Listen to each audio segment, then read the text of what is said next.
The Puyallup City Council meeting for May 5th is called to order. Will everyone please rise for the Pledge of Allegiance?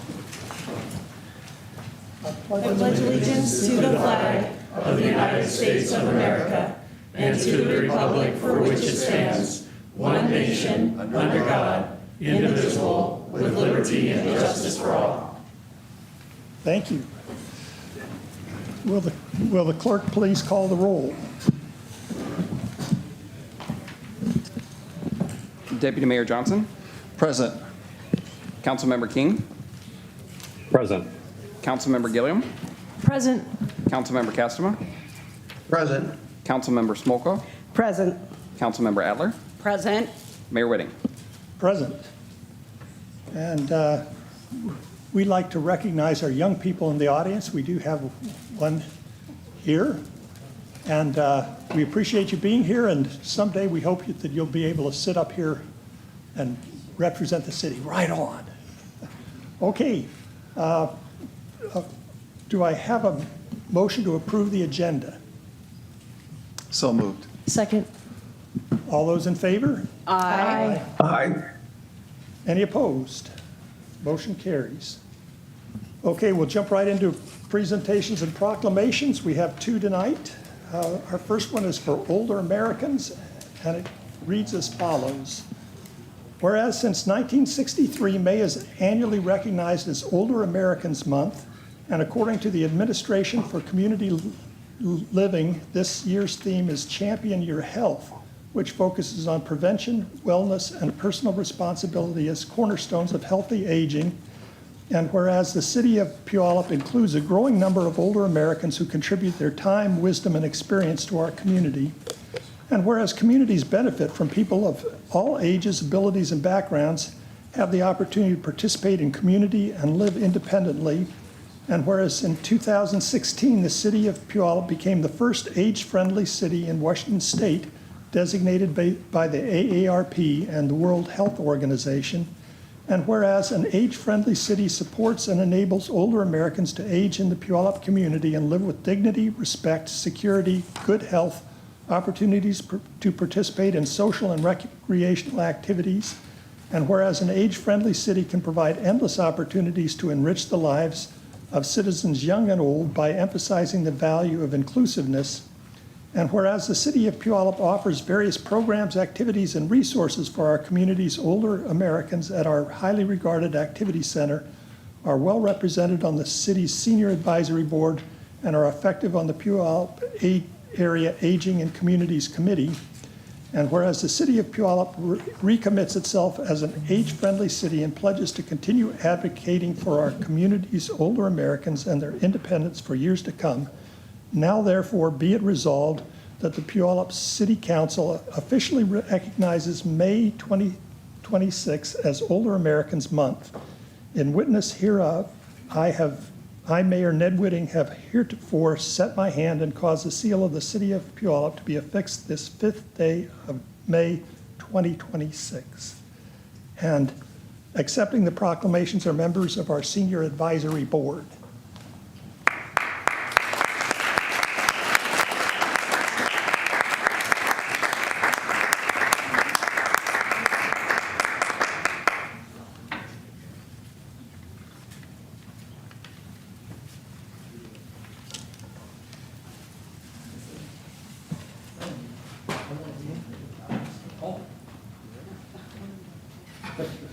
People can't move that fast.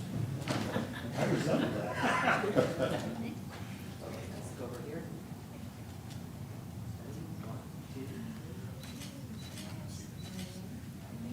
Thank you.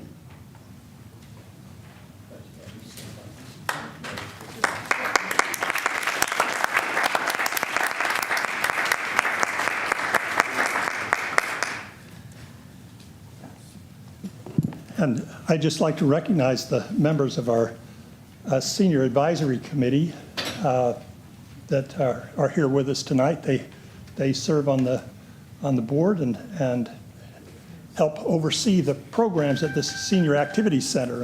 And Doug's here from the Senior Center as well. So, and I just also like to mention at Pierce College this past weekend we had an aging expo that was interesting, and it was amazing how many presenters we had, and it was a great event, and I really enjoyed it, and I picked up some materials that I think will be very beneficial to me. So it's an annual event, and I encourage seniors to look out for it next year if you didn't make it this year. Our second proclamation is for National Police Week, and it reads as follows. Whereas each May during the week surrounding May 15th, our nation salutes the American men and women who put their lives on the line every day to maintain public safety and hold accountable those who break the law. And whereas there are more than 900,000 law enforcement officers serving in communities across the United States, including the 70 dedicated officers of the Puyallup Police Department, and whereas over 85,000 assaults against law enforcement officers are reported each year, resulting in over 28,000 injuries, and whereas since the first recorded death in 1786, more than 24,500 law enforcement officers in the United States have been killed in the line of duty, including 3 members of the Puyallup Police Department, Marshal William Jeffrey in 1894, Officer Harry Storham in 1935, and Chief of Police Frank Chadwick in 1935. And whereas it is with heavy hearts we mourn the heroes taken from us only because they chose to serve, and we rededicate ourselves to carrying forward their noble legacy, and whereas the names of these dedicated public servants are engraved on the walls of the National Law Enforcement Officers Memorial in Washington, D.C., and now therefore be it resolved that the Puyallup City Council officially recognizes May 10th through 16th, 2026 as National Police Week, and May 15th, 2026 as National Peace Officers Memorial Day in the city of Puyallup, and publicly salutes the service of law enforcement officers in our community and in communities across the nation. In witness whereof, I, Mayor Ned Whitting, have heretofore set my hand and caused the seal of the city of Puyallup to be affixed this 5th day of May, 2026. And representatives of the Puyallup Police Department are present to accept this proclamation.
And I just have to say, we benefit from the service of these men and women every day. Whether it affects us directly or indirectly, they do a great job and serve our community well and with honor and respect for all of our citizens. We'll now go to citizens' public comments. Will the clerk please read the instructions for public comments? This part of the meeting is for general citizen comments. Please reserve any public hearing testimony to that section of the agenda. The mayor will call on those who have provided their names in advance. Then the mayor will call for other citizens who wish to speak. For the record, please state your name and address or city council district in which you reside. Please direct your comments to the council as a whole, not individual council members. All comments are limited to 3 minutes. The clerk will provide verbal notice when only 30 seconds remain. As a reminder, this portion of the meeting is council's opportunity to hear from the community and not a time to engage in debate. Lastly, per state law, this public comment period cannot be used to speak in support of or in opposition to a ballot measure or individual candidacy, and no such comments will be allowed. Thank you. We will first hear from Joseph Colombo from District 2.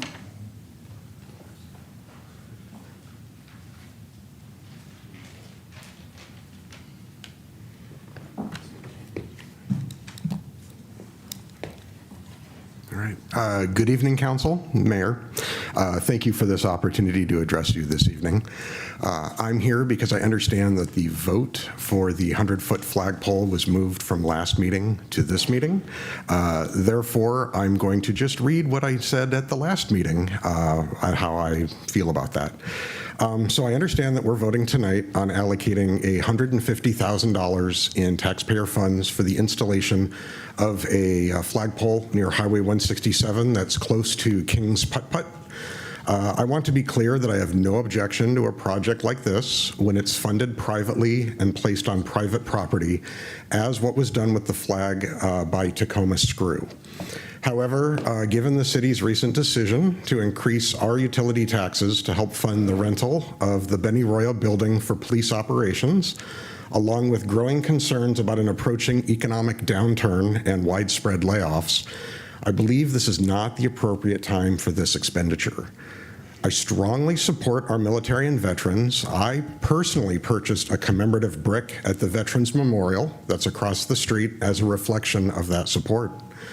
My concern is not with honoring our service members, but with the responsible use of limited public funds. At this time, there are more urgent infrastructure and community needs that should take priority. For instance, the culvert that's near 17th and 18th that requires attention to prevent flooding in nearby homes. I believe at the last meeting, there was also talk about speeding that's occurring at Puyallup High School, causing dangerous situations that needs to be addressed. Residents expect our taxpayer dollars to be directed towards essential services and critical improvements that directly impact public safety and quality of life.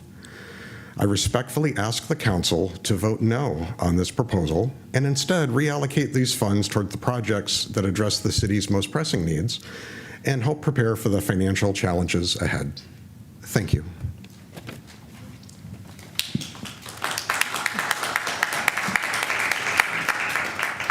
Thank you. We'll now hear from Paul Wicklander, District 1.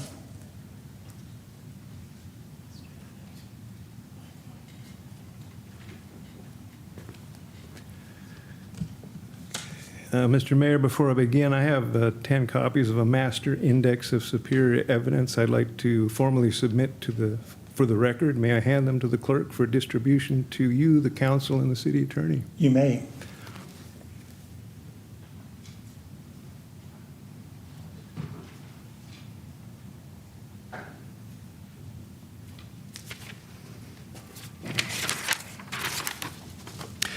Mayor, Council, I'm Paul Wicklander in District 1. I'm here tonight speaking on behalf of myself and my neighbors on 8th Street as we have a shared interest in the accuracy of the official stormwater map.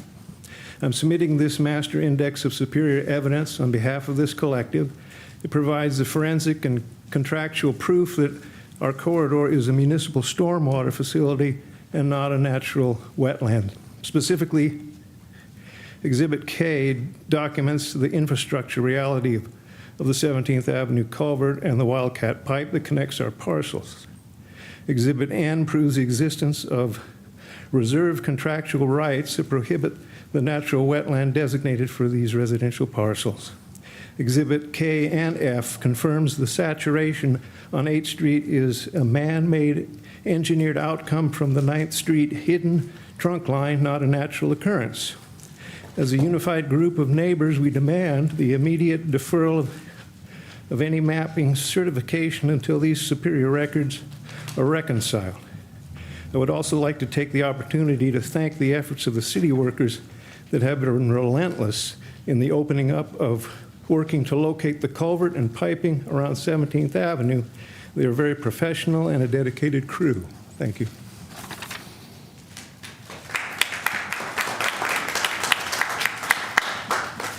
Thank you. We'll now hear from Andy Anderson, District 2.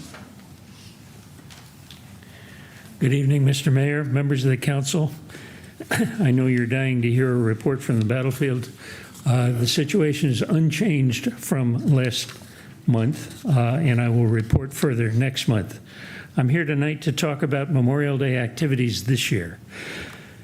On Friday morning, May 22nd, the American Legion folks and our scout troop are inviting the public to join us in placing more than 1,200 flags in Woodbine Cemetery on the graves of all known veterans in that cemetery, starting at 10 a.m. in the morning.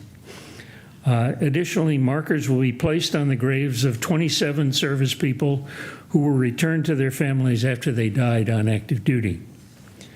On Sunday, May 24th at 2 p.m., the city-sponsored program will be held in the pavilion, and the names of 144 of our known dead since World War I will be read and wreaths placed. Appropriate music will be provided by the Puyallup Valley Community Band. A potluck will be held in the VFW following the event. On Monday, May 25th, the American Legion Post will hold a short ceremony in Woodbine Cemetery at the flagpole to remember our dead. That starts at noon. And we'd like to thank the city for its support of our Memorial Day activities, and we hope to see you all there. Thank you. Thank you, Andy.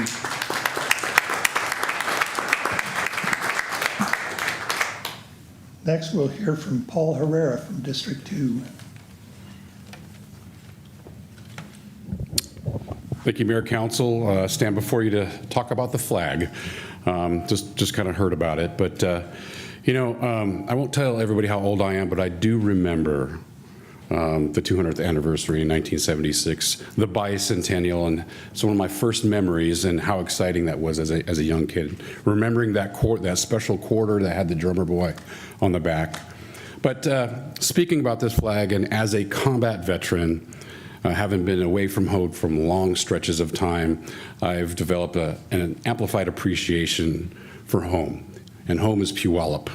And it's here that my roots run very deep, and it's here that I see the spirit of America in every corner of this community.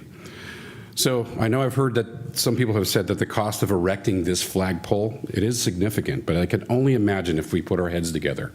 Like, we have a bunch of service organizations who can help maybe with this project. We have many examples in the city parks of projects that the Rotary and many other people have done. You have the VFW, you have all kinds of people here. There's no doubt there'll be help for this. Some of the questions I hope that some of the councils may ask is, who's going to pay for the flags? Who's going to pay for the lighting? Who is going to do the maintenance? These are important questions because we need to have those answers so we can get this across the line.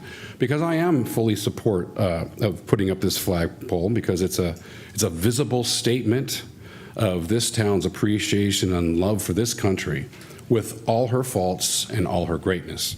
So I hope that we can get across the line, and I hope that this council can come together like it's September 12th, 2001, and get this across the line. So I hope we can say yes for the flag, say yes for Puyallup, and say yes for America. Thank you. Thank you. Next, we'll hear from Joshua Wielden. Did I get that right? Yes, Mayor, you did. Thank you. So, Mayor and members of the council, I'm here to speak in support of this flag topic, right? So, the Puyallup community has been built on tradition and connection, from the century-old fair that's right over here, to the local Grange up on the hill by Costco, to the American Legion, the VFW, and many other organizations that are founded here in this valley. These institutions reflect community that shows up for one another and honors those who have served. Recently, I stood in this very chamber, I believe 2 weeks ago, in support of our children here in the city of Puyallup. And we spoke about the future and about raising our children to carry our community forward. Yeah, it was about basketball then, and tonight it's about American flag. But it's about one thing, and that's our community here, being an inviting space for all. So I believe in this community, and I believe in Puyallup. And I believe that the American flag holds a space for connection. And where the proposed location for this flag is, from my avenue of approach, it's the entrance to the city. Hey, you might come from this side. I don't know. So to me, and to other veterans that are here in this city, It serves as a symbol that brings people together, honors the past, and teaches our children, the next generation, about the future. And it's part of something that's bigger than ourselves. So, as I said in the beginning, I'm here in support of this flag idea, and there's plenty of more conversation to be had, but just take that into consideration tonight. It's about the future. Thank you.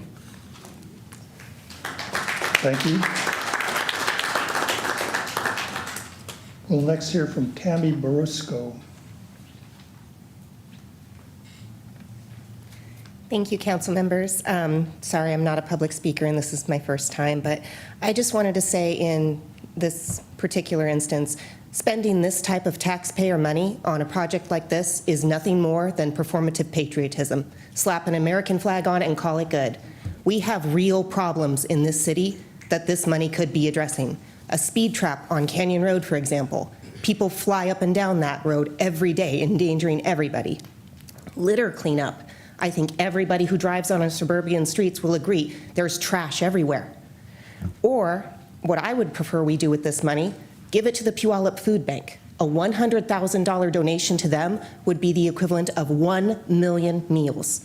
What more could we do to serve our community than feed the people who need it the most?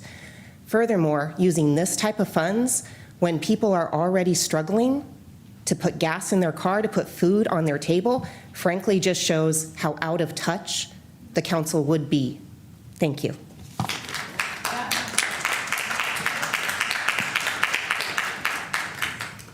Steve Aldrich.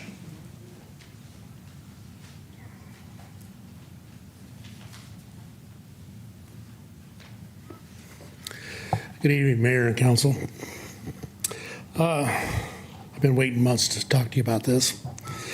Is it okay to steal? Is it okay for the government to steal from the citizens? Is it okay for the younger generation to steal from the older generations? Well, that's what's taking place right here in Puyallup. The younger generation in your planning department is stealing from the older generation because their values are different. My comments are on the critical code changes tonight. I've attended planning meetings, open houses, and city council meetings concerning the comprehensive plan, as well as those code changes. My voice has been silenced, all because I live on the out border just outside the city limits, but within the GMA. The plan being pitched tonight is just a bunch of college-educated environmentalists, conservatives, ecology activists with the title City Planner, being encouraged by the Fish and Wildlife Department to make these changes without facts and data.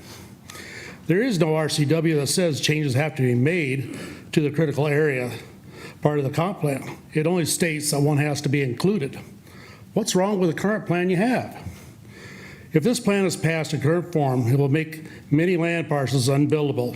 Many of these properties were purchased years ago as investments, paid taxes for years, and now will be told, sorry, we changed the plan, your property is now useless. Page 7 in the plan shows in green the proposed changes in the setbacks. Everyone is within the city limits except for one. Page 26 shows which one is outside the city limits. It happens to be my property. Why is my property being singled out? That's outside the city limits. I'm not a fan of the planning department, and they know this. I believe this is why they have singled out 6 parcels outside their jurisdiction. And I don't really care what you do inside your city limits, but the city has no right to make changes to parcels of county residents. Let's just make this simple for everyone and avoid court cost and strike that change west of 94th Street and 115th Street. Thank you.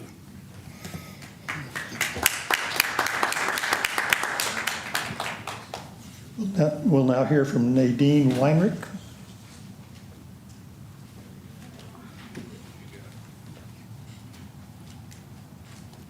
Hello, my name is Nadine Weinrich, District 1, and I'm here to speak about why I support the American flag in Puyallup, Washington.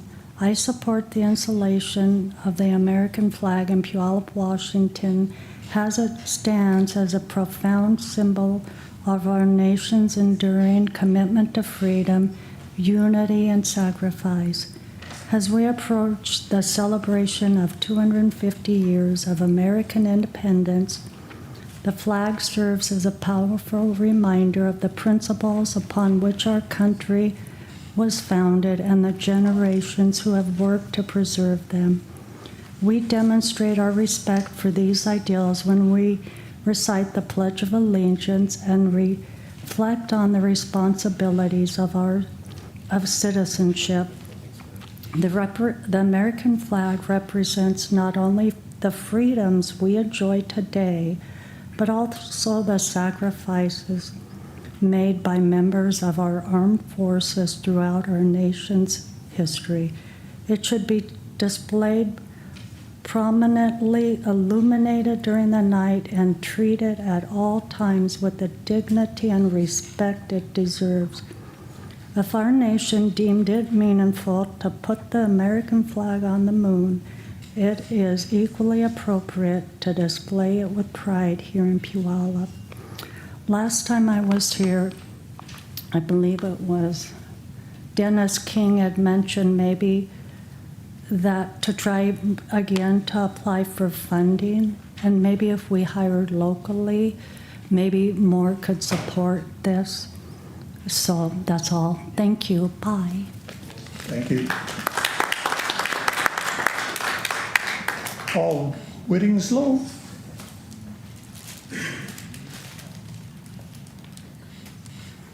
Good evening.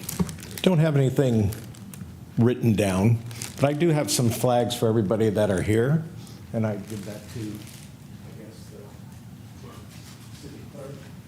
That would be one for everybody that's over here. It's been a long time since I've been here. St. Francis House, I sat on the, oh, you got one, that's good. I sat on St. Francis House board a while back also. I mean, they do great things.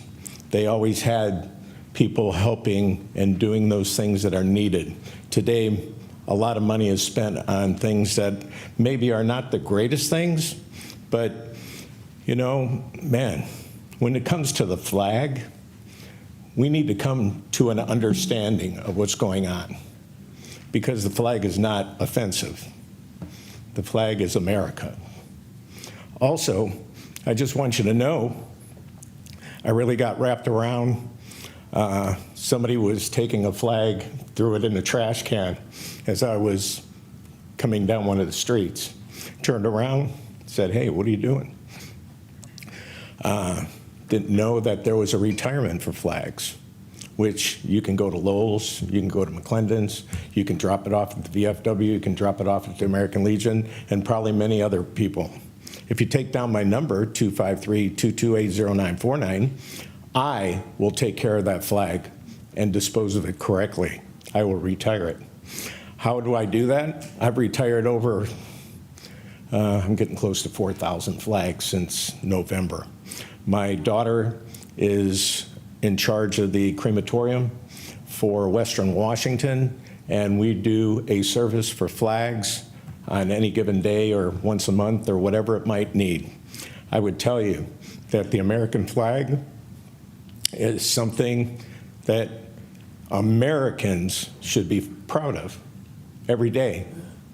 Americans should stand up for the flag. Americans are American. And I really appreciate your time today. I'm an older person also, but I support the blue 150% just like everybody should, because that's not offensive also. I would thank you for your time tonight. And again, if you ever need a flag taken care of, please drop it off at one of those locations or get my telephone number and give me a call, because I would be more than happy to come down and retrieve the flag and ensure that it is retired correctly and properly. Thank you for your time tonight. Thank you. Libby Bristow.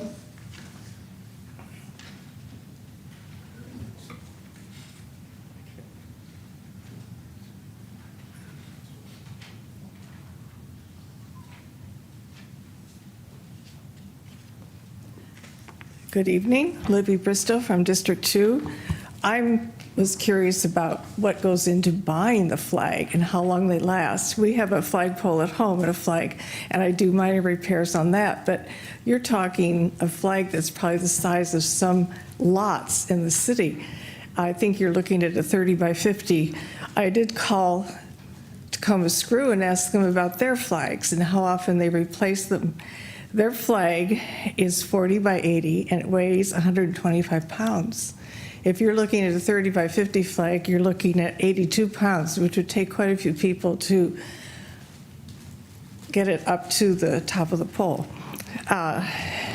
They need to be heavy-duty polyester to withstand winds. They can last from 3 to 18 months, and that 18 months is really pushing it. The Tacoma Screws, so they have 2 flags, $6,000 each. And they fly a flag for 3 months, take it down for repairs, put the other one up. They can repeat that 4 times before they have to retire the flag. So we're looking at an ongoing cost of continually buying flags. Plus, you're looking at the cost of lighting, and it has to be specific lighting or lit all day or all night because you're flying it the whole time, you're not taking it down. And we also have high winds around here. The weather's against the flags, and if it's flying 24 hours a day, that interrupts the service level of the flag. Budget considerations when you're trying to do this whole project would be an internal halyard system for security and noise reduction. Nothing worse than clinking lines against a flagpole. Shipping for a pole this size would be $450 to $600 per pole.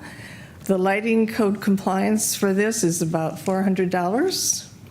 Replacement flags are $4,000 to $6,000 each. And one this size, you may have to order out of Texas. The shipping would be about $125.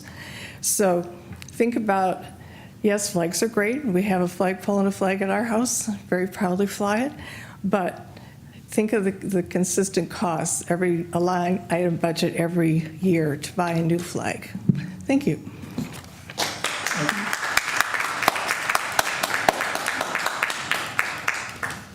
We'll now hear from Val Dent.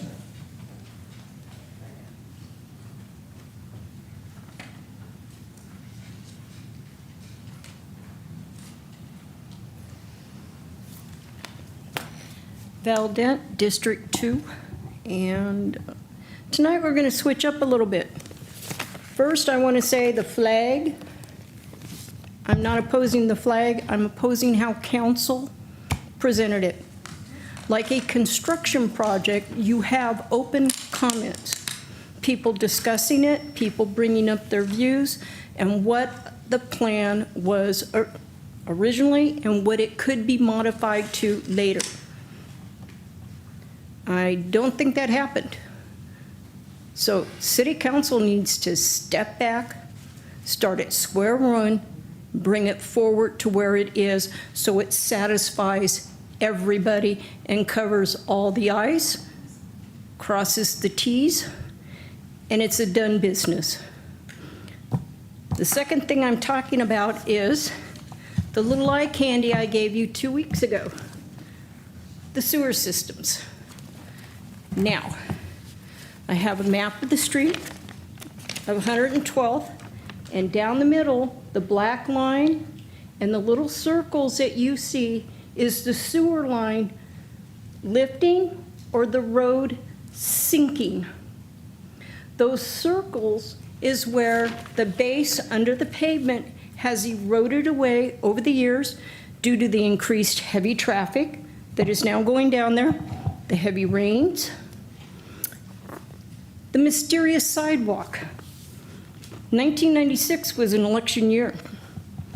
A representative came through the neighborhood, held a neighborhood meeting, said, we'll get your sidewalk in, we'll get this fixed and dealt with. City council meeting comes up, the vote ends up, we're just going to work on the street. It was placed on Appendix D of the storm sewer system, 1996. It's been sitting there unassigned. 2012, it then gets to Tier 2 and is now at critical capacity. So I started picturing and sending to Click and Fix, and the road is now scheduled for chipping. You're 30 going to seconds. fill all the divots and treat them as potholes. Those are not potholes, people. That is where the base that that pavement is sitting on is washing away. And it needs to be dealt with. It needs to be fixed, and it's causing all the flooding that you've been hearing about going on. There's other areas attached to that. That 150,000, Mr. Mayor, the speaker's reached 3 180,000, minutes. whatever it is that you want for the flagpole can be held and get that problem fixed first, but deal with this and get it fixed. Thank you.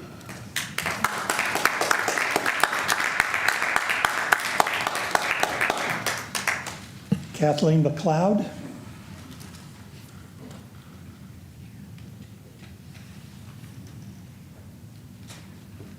Kathleen McLeod, District 3. I was going to say almost the same thing she said, so I'm going to add to it. But I'm going to start with, my father was a Carnegie Medal of Honor winner. All of his uncles were in World War II, 2 of my brothers and 1 of my sisters. I am all for honoring veterans. I am not for another monument, and neither are they. I am for taking care of our own. Taking care of the fact that we are in a financial crisis right now for people, not people like you. 60% of the goods and services in this country right now are being bought by 20% of the people like you. I don't know what it will take. You did a fabulous job, thank you. To point out the fact that the needs in this city are not for a monument. We honor a veteran every time we speak to them. Another monument isn't going to change that. We need to fix this country and honor everybody. I'm going to throw a word out here. Equity. Don't cringe. Picture a pool of 50 people full of white men. Now picture a group of people who didn't get to get in because they had to go to a starting line, go through a bunch of obstacles to even get to the pool. Now change that. Make everybody go to that starting line. Make everybody get through the challenges and the hurdles. And fill the pool with who gets there first. And you will see this country. But you know what you'll hear from all those white men in there? They've been discriminated against. The time of that mindset is over. The word equity means everybody. You want us all to celebrate this country? In 1976, I was 6 years out of college. We actually had a feeling in this country to celebrate. What do we have now? Gold ballrooms and a war. I'm not in a celebratory mood, and if you're that excited about a flagpole, I want you to consider how this company does business, you guys. Something comes up, we all go, where'd that come from? Like equity. We wait, and you delay a vote, and then we all come and talk to you, and you go off in session and come back and vote just the way you were before any of us said anything. And then we get a little speech from the mayor to shame us. This is the same thing. I didn't know about this flag until a week ago. Most of the people in this city don't know that that money is available for the food bank or people who are trying to figure out how to buy gas and groceries and pay their electric bill in the same month. Think about Mr. Mayor, that, the speaker's reached 3 please. minutes. Thank you. Thank you.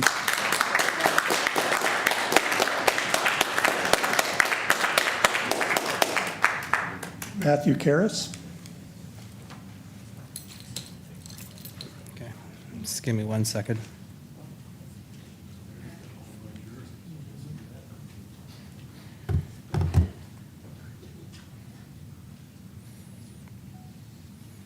Okay. At our last meeting, it lasted roughly 3 hours and 30 minutes because there was confusion about the structure of their own meeting agenda and the following of Robert Rules of Order.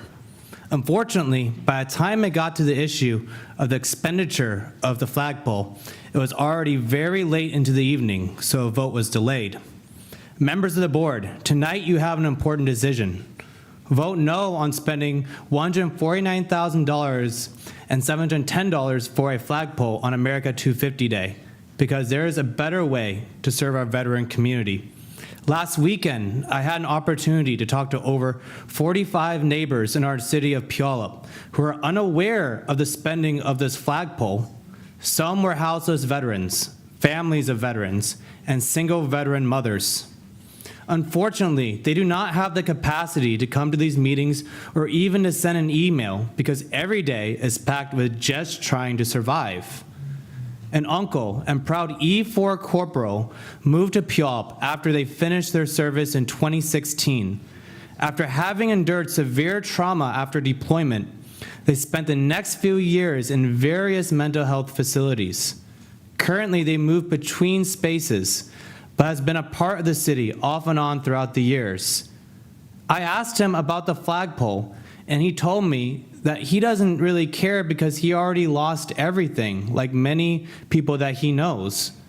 When I showed him the document, he said that the council should visit the underpass by the Emerald Queen Casino and talk to some houseless veterans there, because some of them have worked temporarily at the local state fair or even locally in the city. They may have a different perspective on how that money should be spent. I want to talk about another person. This is a mother of 3 from our Puyallup schools. She relies on after-school programs and other childcare programs and help from family with childcare because she has a night job as a nurse out in Auburn. She was unaware of the spending of this flagpole, and as a former veteran who cannot make these meetings, she would rather see that money go to helping veterans in crisis, veteran families, and single moms in the Puyallup community. I even like to take a moment and talk about my mom for a second. Seconds. My mom is also a veteran and also a member out in the city of Puyallup.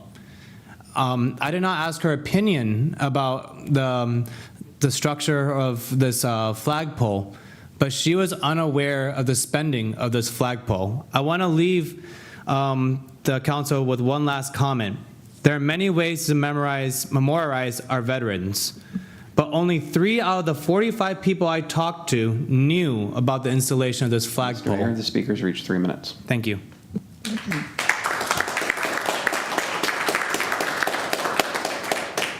Shannon Bennett.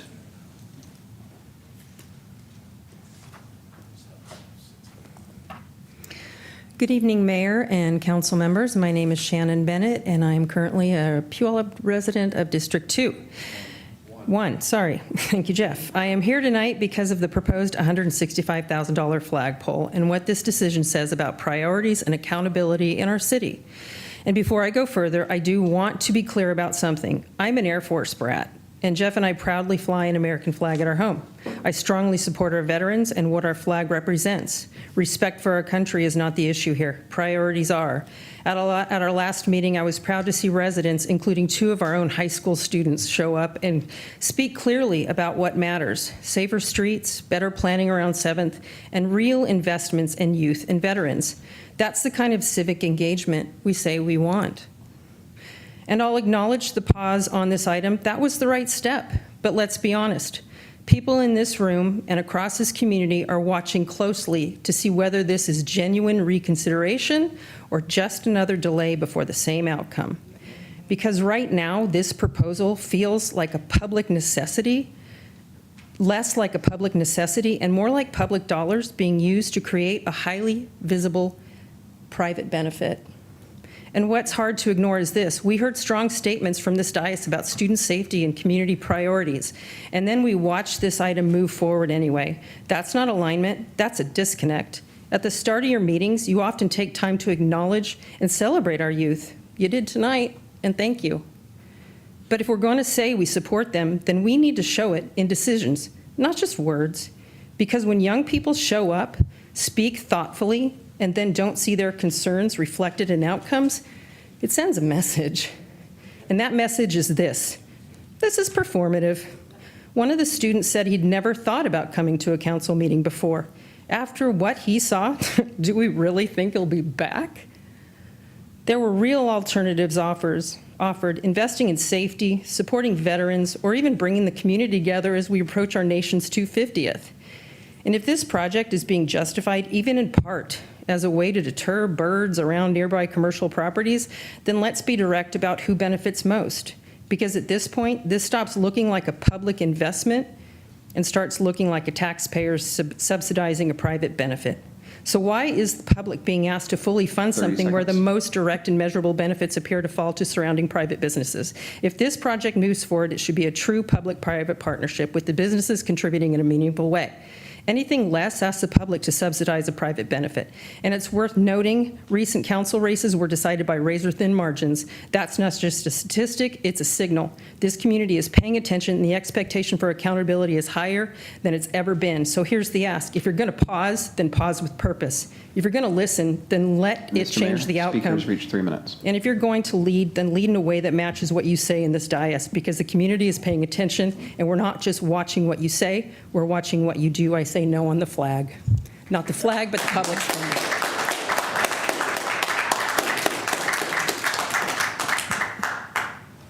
Bud Metzger.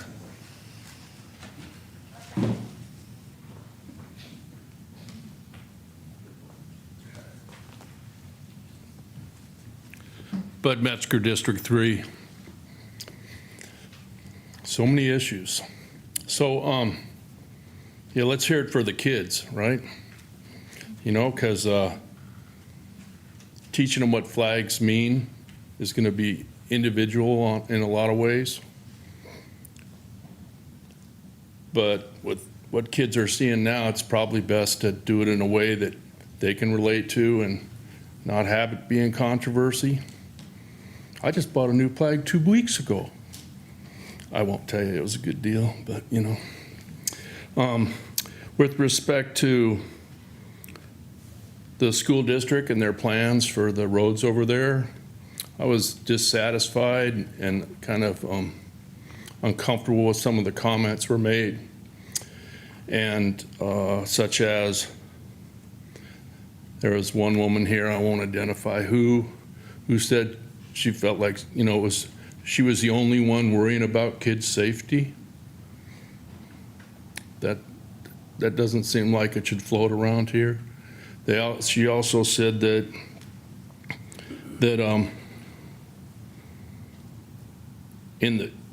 to solve this problem with the school district, who is our partner, who is a key portion of our city and something we should all value. She said she wanted to dismiss the school district and planning of this and just go on with her and the council and decide what roads should be, changes should be done where. She also mentioned 2 council members, Councilman Adler and Castma, stopping by her house and talking to her and how great that was. It doesn't seem like Councilman Adler or Castma did anything to bring her position in this with this decision to the middle. It seems like she was still more on the fringe, and I think it must have been a difficult situation. With respect to this Puyallup School District, the principal of Puyallup High School was here and spoke about the challenges with the traffic, both driven by kids and by adults. A council member, Gilliam, ignored the fact that the principal had said it was by adults, not just kids, but said that she wouldn't, unless those kids kind of snapped to attention and had objective results, she would deny what the school district was asking. Councilman Johnson also asked, that he wouldn't support this because 3 parents were speaking in opposition to this problem, or maybe more. There's 3,000 to 4,000 parents of those 2,000 kids going to Puyallup High School. That's a lot bigger number than 3 or 4 families, I suggest. I think you need to work on solving this problem, not just empty rhetoric and stirring the pot. Thank you. Ben.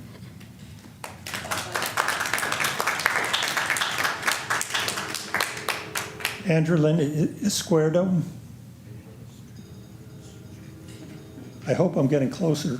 Yes, so much closer.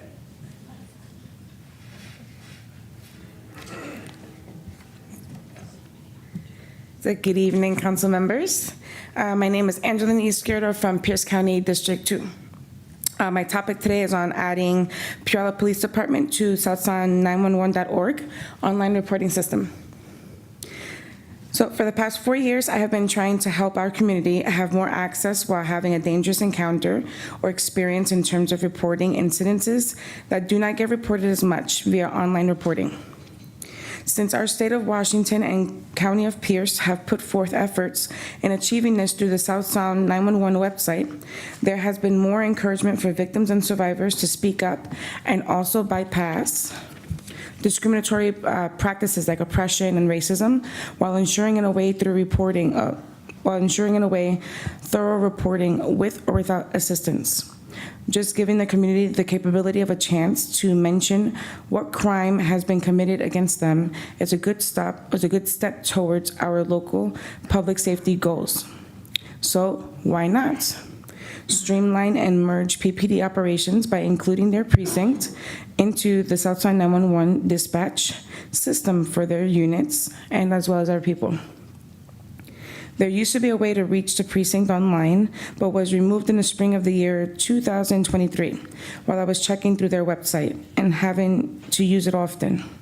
We are now in the year 2026. Can this request please make it onto the Puyallup Police Department agenda this season or even the next, as crime rates tend to increase, especially during the summer months, so Puyallup doesn't get left behind? Thank you.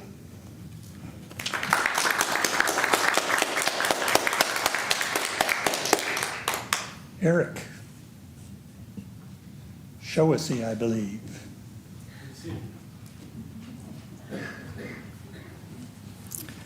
Eric, District 2. What the hell's going on? I mean, it's honestly getting kind of weird. Last I heard, the state was in the middle of a budget crisis. And the people that are normally really upset about property taxes and the cost of gas are now excited to blow $150,000 on a flag. I got 13 in the car. They're only 3x5. We could probably lay them out and get something decent. For our poles, we use a PVC pipe, cut them in half, put a dowel up the middle, use a buckle. Easy to transport. You know, I don't think we need to spend $30,000, $40,000, $50,000 on a pole. There's a lot of ways that we can be patriots. The flag isn't mentioned in the Constitution. Why aren't we just handing out constitutions and educating people on our rights? Like, I mean, we could be feeding the homeless. We're a joke about how we have the most expensive military and we do not serve our veterans afterwards. And we're going to go, hey, don't worry, you can sit in the shade of the flag this summer. We're supposed to be better than this. And I'm so sick of coming down here because somebody's got some weird way of wasting something or cutting a corner. I want my Tuesday nights back. Donald Trump put two 50-foot flags on the White House grounds. Each one cost $50,000. Why the hell does ours cost 3 times that? What? If you don't give us an itemized breakdown of every penny spent between here and the third parties, I have no reason to believe that that money's not going to America 250. Who sits on that council's board?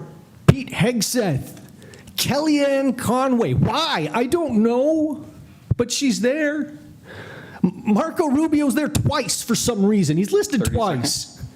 You guys, we can do better with this money. We can be better patriots. We can show that we care, and it doesn't take a flag. Please put that money to better use. Your citizens deserve it. Thank you.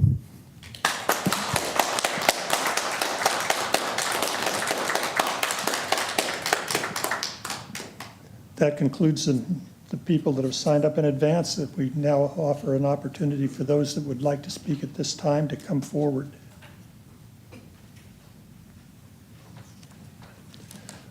Please state your name and district or address.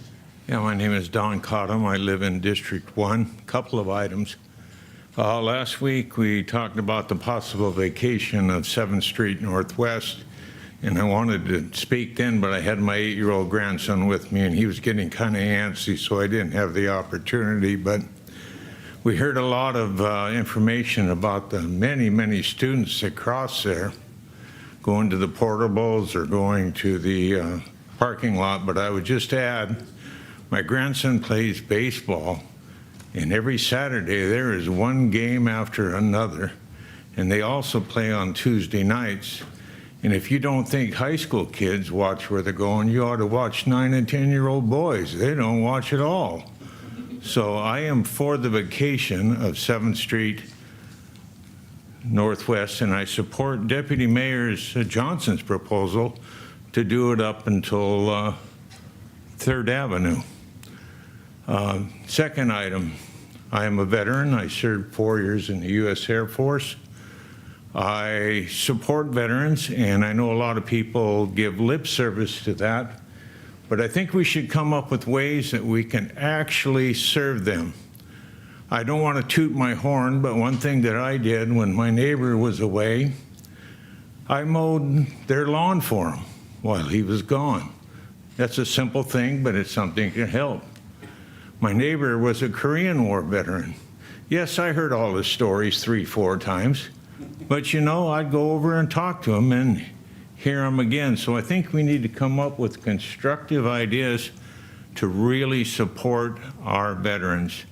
And I'm not sure that putting a $150,000 flag up does that. Thank you.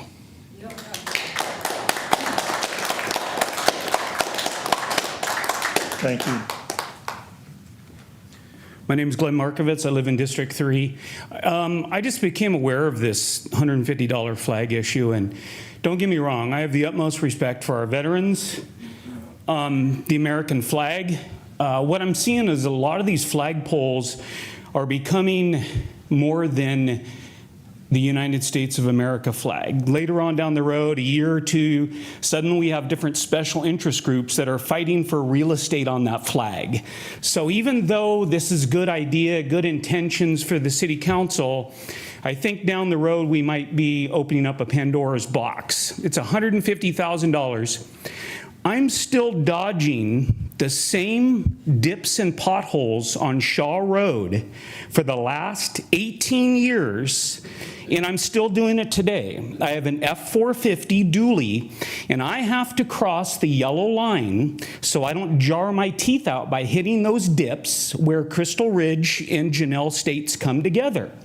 We need to spend more of our money on things like that. I just ran a 5K around Puyallup here, and there's several unleveled sidewalks. There are signs that are leaning towards the road. There are dips in the sidewalk. There are safety issues. $150,000, I think, could be well spent in much better ways in this city. And if we do want a flag on private property, I would highly encourage the community of businesses to come together with the funds and put that flagpole in with private funds, not public dollars. Thank you.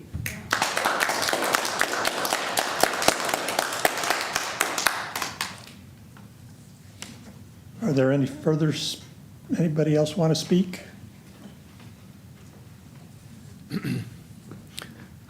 Hi, James Steves, District 3, United States Air Force veteran. I have one question for you. Are you listening? Are you hearing us? Thank you. Great. Honor us with a flag. We need more than just a flag. We need our veterans taken care of. We need you to serve them personally. That's what we need. We don't need another self-serving idea. So you listen to everybody in here and what we're saying. Don't just let this go. Don't just go back to your little cubby hole and vote the way you guys are going to vote. Listen to everybody here for once. Say no to this, find a different way to finance this thing, and serve the veterans the way you need to serve the veterans. If you say yes to this, you're telling every single one of our veterans in this beautiful, beautiful city of Puyallup that you don't care about their needs and what they have to have.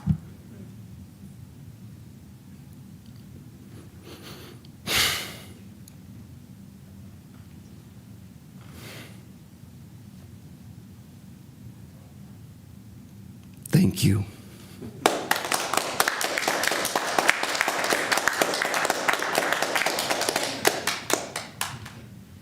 Any further citizen comments?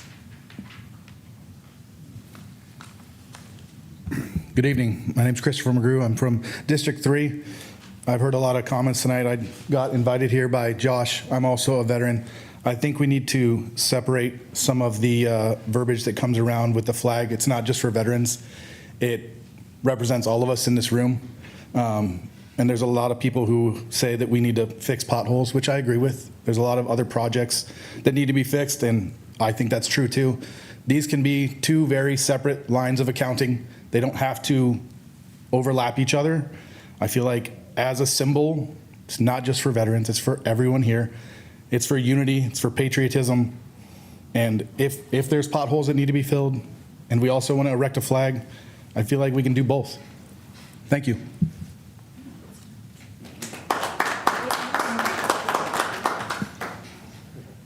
Any further speakers? If not, citizen comments are closed, and we will move on to our consent agenda. The consent agenda is a number of issues that we believe are non-controversial and will receive a unanimous vote from the council. Is there any item on this agenda that a council member would like to pull off? Hearing none, do I have a motion to approve the consent agenda? Motion to approve? Second. All those in favor? Aye. Aye. Motion passes. We'll now move on to ordinance 4A, first reading of an ordinance providing for additional public parking around 311 West Pioneer and a 3-hour time limit. City Manager Steve Kirkley will introduce the ordinance. Yes, good evening, Council. Steve Kirkley, City Manager. This is an ordinance that will add additional public parking in downtown. Jill, if you could display the map just for reference. So as Council knows, the main police station relocated up to 1015 39th Avenue. And right now, the parking around the police station in downtown, 311 West Pioneer, has reserved parking for police vehicles. And so this ordinance would, in essence, remove that restriction and instead be consistent with other downtown parking restrictions, which are 3 hours. And so the ordinance would add approximately about 15 or so additional parking spots in the downtown that would be available for the public. Pretty straightforward ordinance, and here before you for first reading tonight, and I'm available for any questions. Thank you, Mr. Mayor.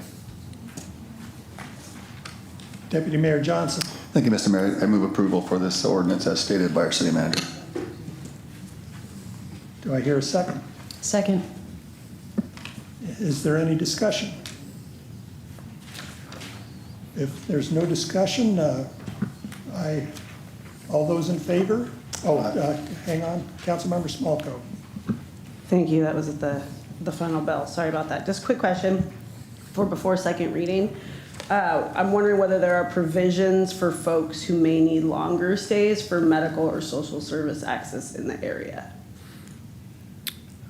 What do you? So with the regard to the time limits on the parking and things like that, will there be designated areas or what? Tell me a little bit more about the designations for time limits particularly. Yeah, so in this particular area, so it's on the west side of the building and the south side, it's 3-hour parking, so it's general public parking.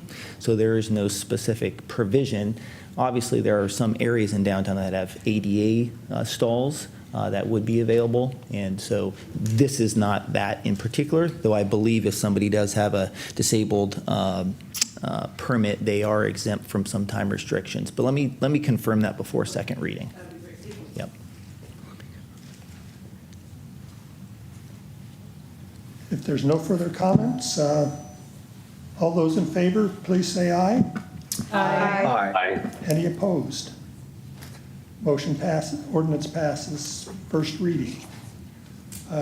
We'll move on to item 5, consideration of and requests funding approval for installation of flag as part of the American 250 program. And City Manager Steve Kirkley will give a presentation on this as well. Yeah, thank you. Thank you, Mr. Mayor. So just a brief presentation on the matter.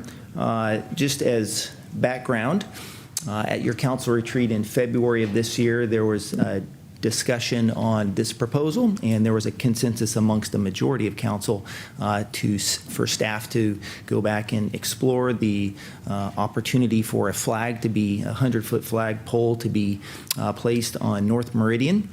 City staff has worked with Department of Transportation, Washington Department of Transportation, as this area of Meridian is state highways, part of the state highway system. The estimate that we have received from the DOT is to install the 100-foot flagpole would be $150,000. And so tonight, the question before you is funding for that. There is Tier 3 funding that would be available. Tier 3, as council knows, has about a $10 million balance at this point. And about $5 million of that is at this point set aside for the jail remodel and substation.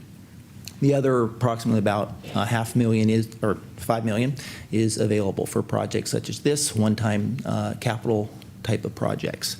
So just as a brief background, city staff worked with the Department of Transportation. They, as council probably knows, this is part of the Gateway project. So this is where 167 will be extended all the way eventually to the Port of Tacoma. And so right now the project, as we can see out there, phase, I think it's 2A, is adding a full interchange at Meridian and Valley. And so this is within the scope. DOT, as part of that larger project, will also be doing enhancements along North Meridian in this area. They reached out, DOT reached out to their design build firm, which is Atkinson Construction, and they provided the quote, which is before you tonight, the $149. That includes a 100-foot flagpole, lighting, a 20 by 30 foot flag, some carpentry to install it. And it would go approximately where the star is. It's kind of hard to see there, but it would go just north of 4th Street before you head on the bridge over North Meridian. This is a very rough rendering of what it could potentially look like. This is just a schematic, just to give you an idea of where it would be and what it would look like. And I think I've gone over everything. We would also add a plaque at the base of the flag to commemorate why this is being installed as part of our 250th anniversary. So that's the extent of my presentation. Both myself and Ken Davies, our Public Works Director, is available if you have any questions. So thank you, Mr. Mayor. Deputy Mayor Johnson. Thank you, Mr. Mayor. I want to defer to Councilmember King first, if you don't mind. I think he's the one that sponsored this. I'd like to hear from him first, then I'll go after him, if that's all right. Councilmember King. Thank you, Mr. Mayor. Can you hear me okay? Yes, indeed. Thank you. Thank you for the presentation, Steve. Thank you for all of that information, and thank you to everyone who came out here and spoke tonight. You know, this isn't about politics, ideology, or political parties. Tonight is about honoring 250 years of American sacrifice. For 250 years, the brave men and women who have worn the uniform of the United States Armed Forces and defended the freedoms we enjoy today. Some came home, some did not. Here in Puyallup, we know of a name that has been mentioned often, Staff Sergeant Brian Black, a U.S. Army Special Forces Green Beret, who was awarded just recently the Silver Star for his heroic actions in the service to our nation. He was one of our own. He gave the ultimate sacrifice defending this country.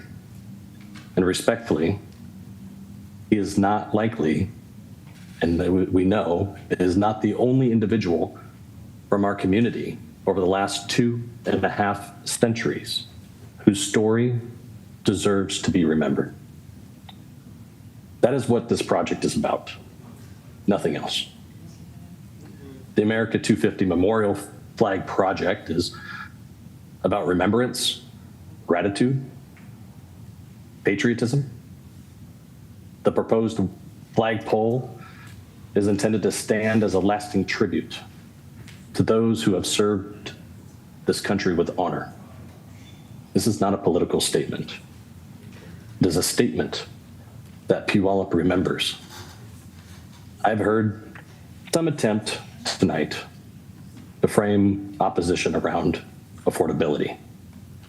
But respectfully, this project is not why housing costs are high, not why groceries are expensive, and it's not why families are struggling financially.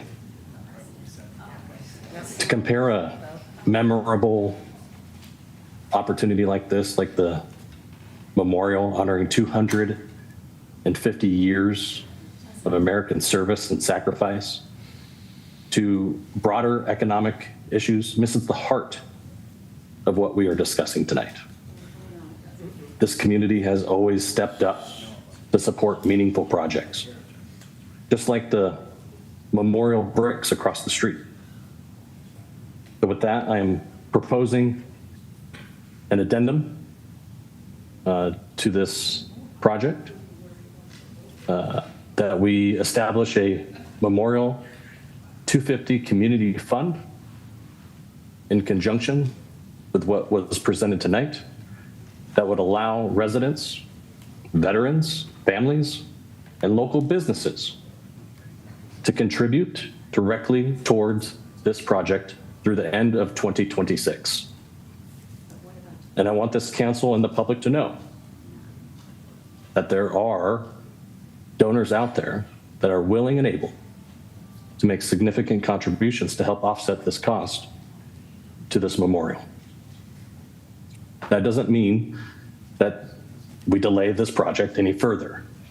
It just means these funds would come at a later date throughout the rest of this remainder calendar year.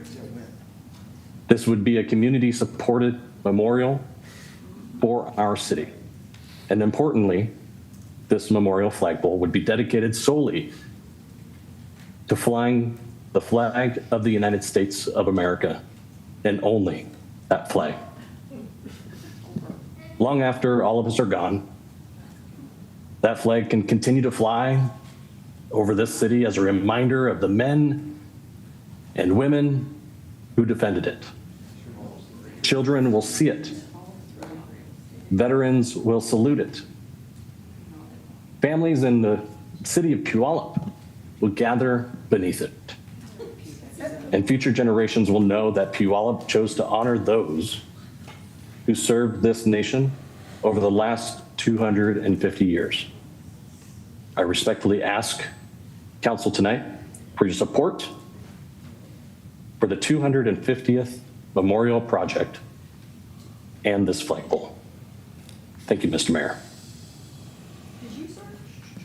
Thank you.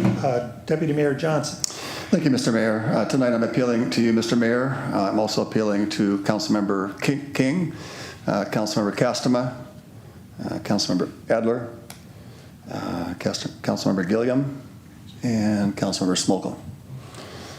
I'm asking you to join me in advancing a lasting memorial for Puyallup. Since our country's founding in 1775, an estimated 40+ million Americans have worn the uniform in every branch of our armed service. Approximately 1.4 million have died in service to this nation, many paying the ultimate price. So the rest of us sitting here today and will continue can live in freedom.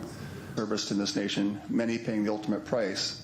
So the rest of us sitting here today and will continue can live in freedom, uphold our way of life, and pass on the opportunity to the next generation.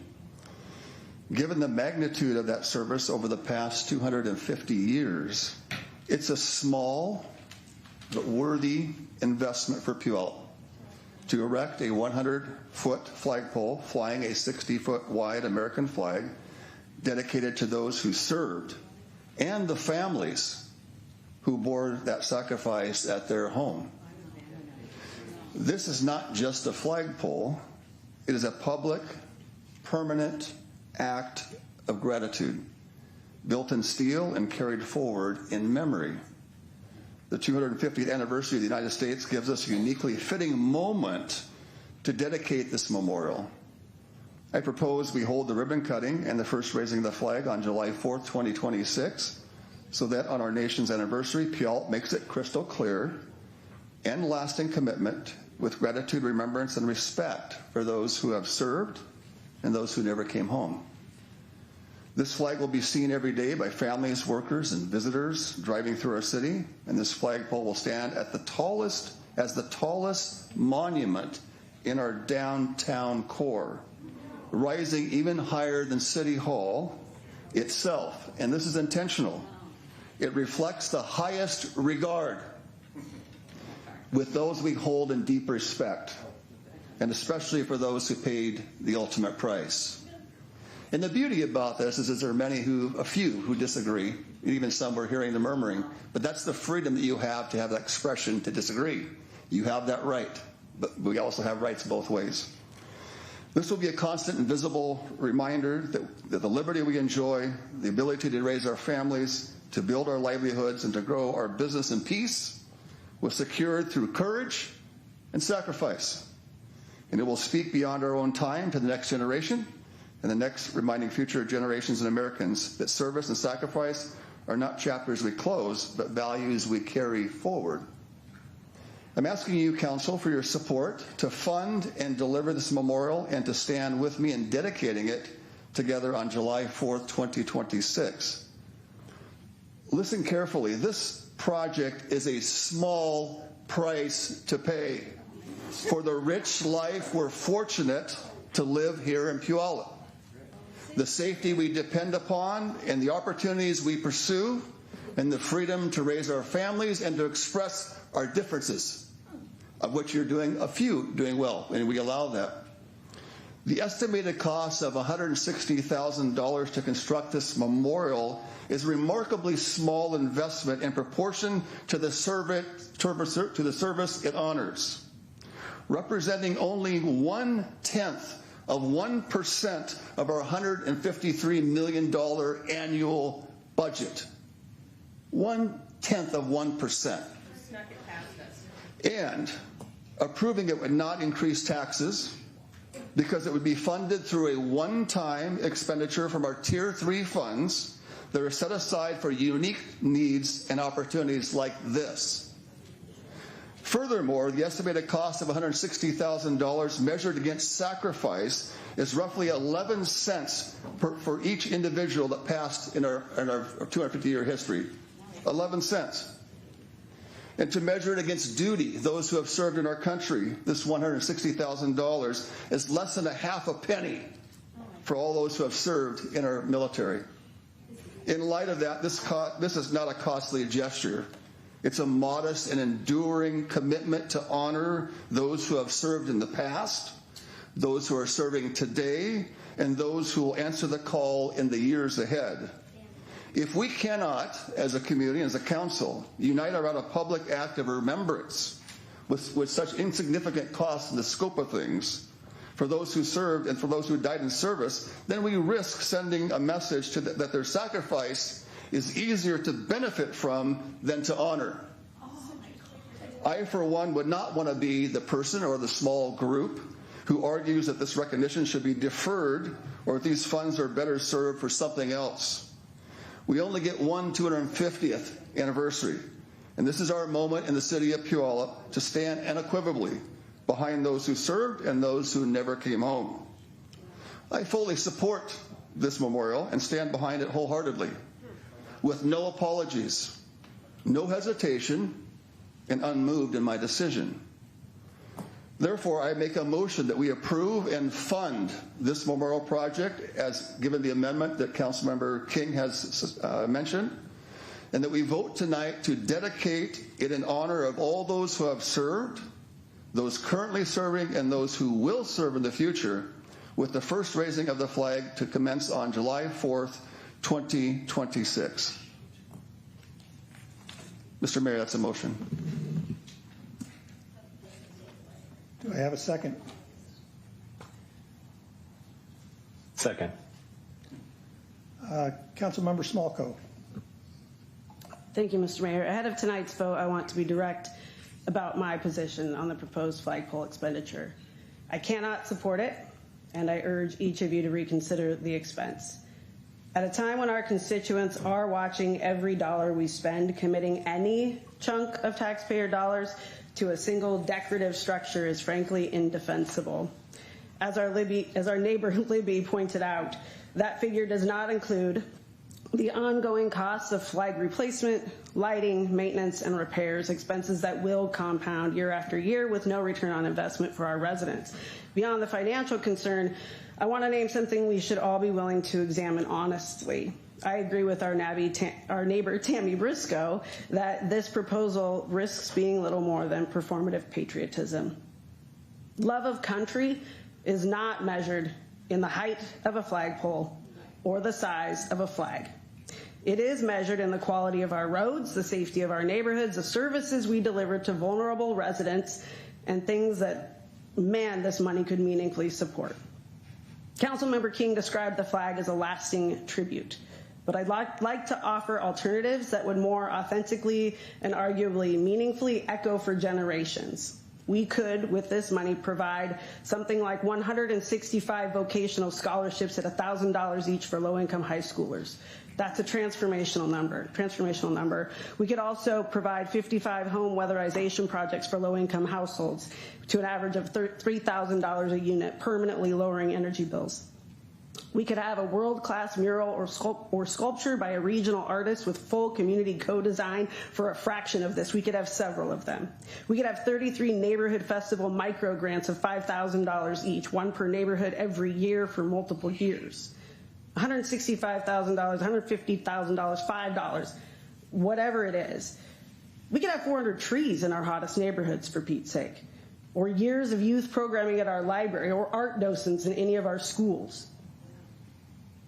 What does this flag do for a Puyallup kid who needs a meal this summer? And I'm a teacher, and I know there are many. Or a family paying too much to heat their home or cool it this summer. I'm not opposed to celebrating America. I teach American history every day. I'm opposed to this price tag when our community has unmet needs. I'm also concerned about the signal this sends when residents struggling with rising costs see their local government spend this kind of money on a symbolic structure. It erodes the trust I'm trying to work hard to build. A flag or other such memorial on this site should be grant funded, and it sounds like Councilmember King has it all lined up with people ready to foot the bill. It shouldn't be fought over. I've not heard anyone call the flag itself offensive, but the means of paying for the whole project with taxpayer dollars and without consideration for ongoing costs, potential harm to local and migratory birds, for Pete's sake. I've heard there's a bald eagle's nest nearby, and I don't want an American flag to potentially harm the nation's bird. I'll be voting no tonight, and I respectfully ask that you join me. There are far better uses of this money, uses that reflect the real needs of the people we serve, and I thank you for your consideration.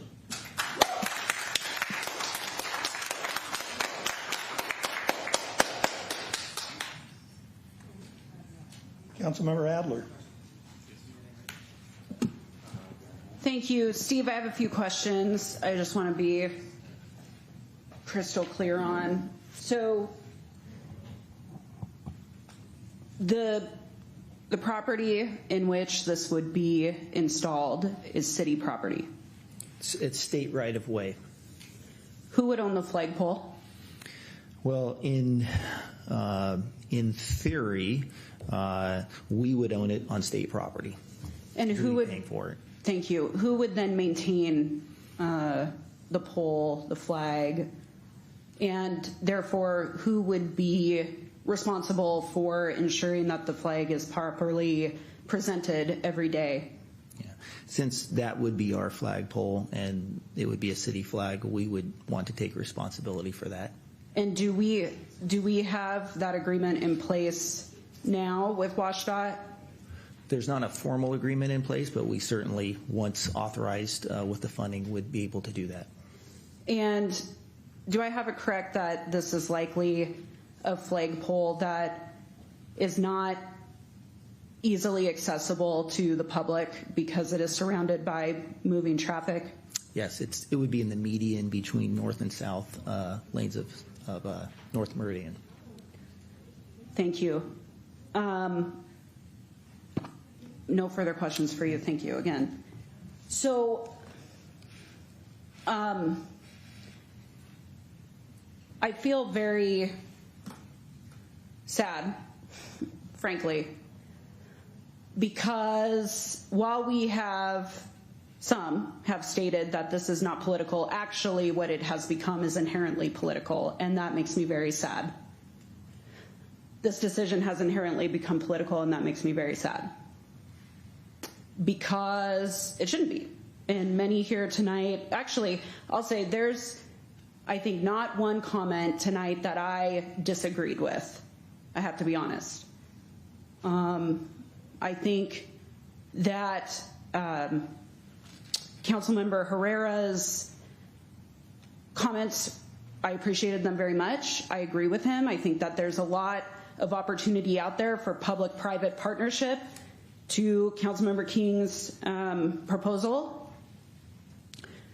The problem I have with that tonight is that, I would be considering something that I don't know the outcome of, and that doesn't make me feel very good. But I'm sad because the flag, to me, this discussion, it has now become divisive. And I didn't run for office to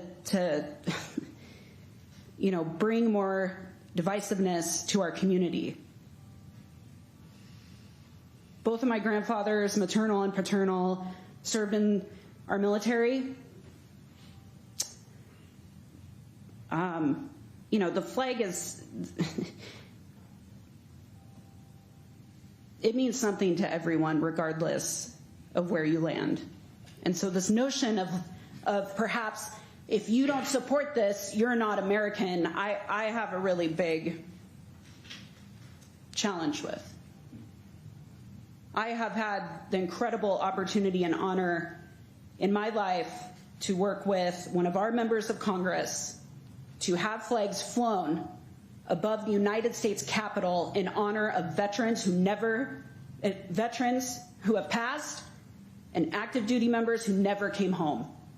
I have stood there with that same member of Congress presenting that flag to that service member who lost his life, presenting it to his family who was here from Puyallup.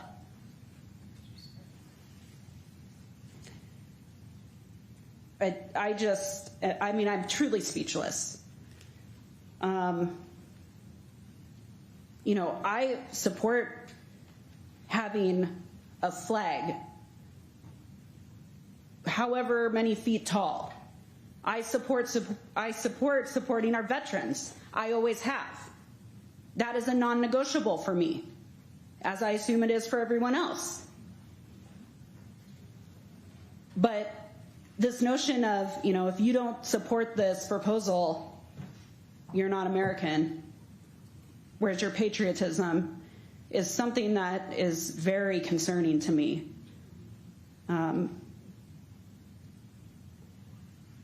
Folks can judge. The good Lord knows folks make judgment about me all day, every day. This will be another one, and that's okay. But I can't support this.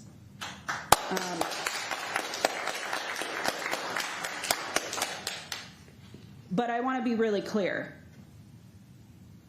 Let my walk be my walk. That does not mean that I do not stand unwavering in my commitment, as it has my entire life, to our active duty and our veterans in this community. Let that be the judgment of where my patriotism falls. Thank you very much.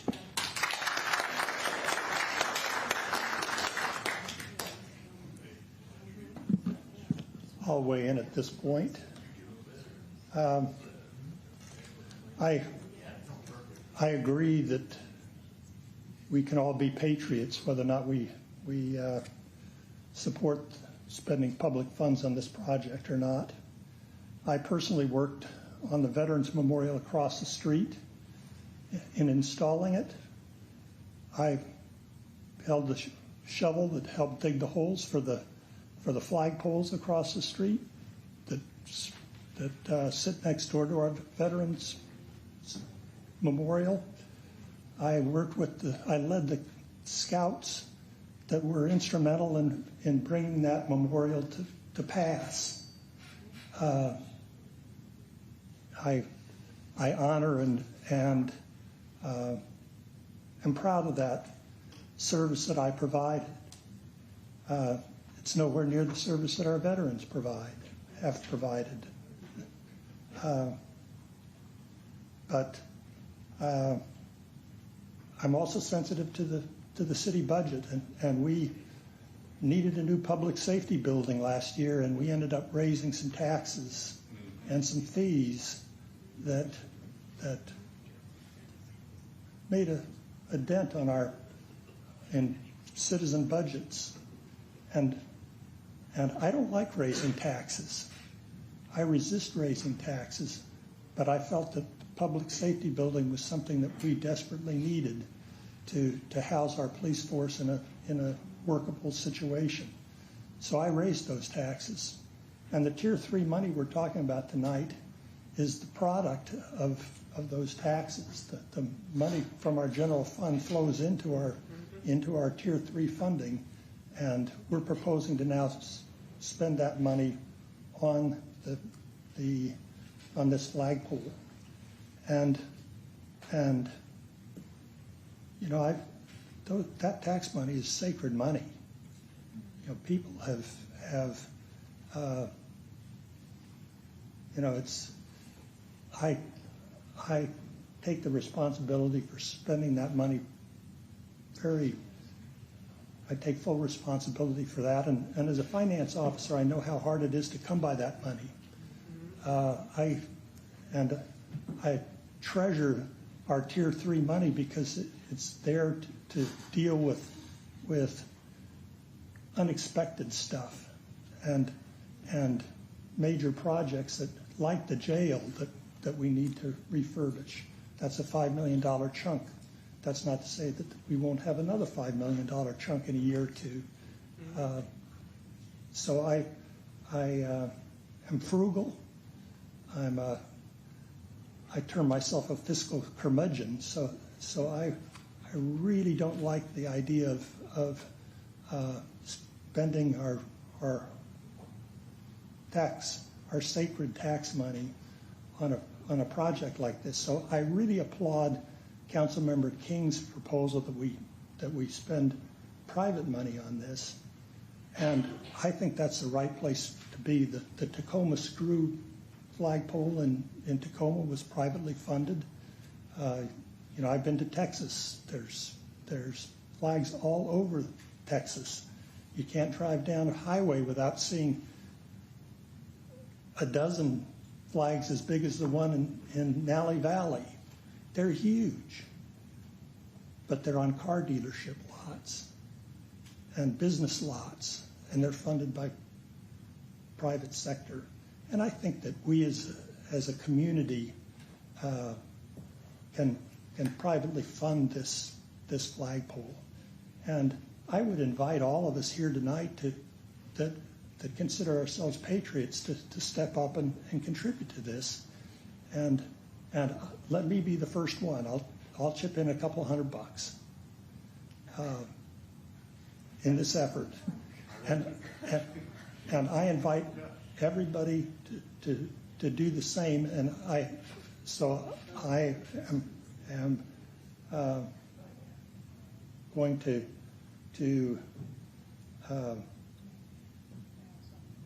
yes. So that's what I have to say about it, and I will yield the floor to Councilmember Gilliam. Thank you, Mr. Mayor. Thank you, Mr. Mayor. I just want to clarify really quickly what's before us.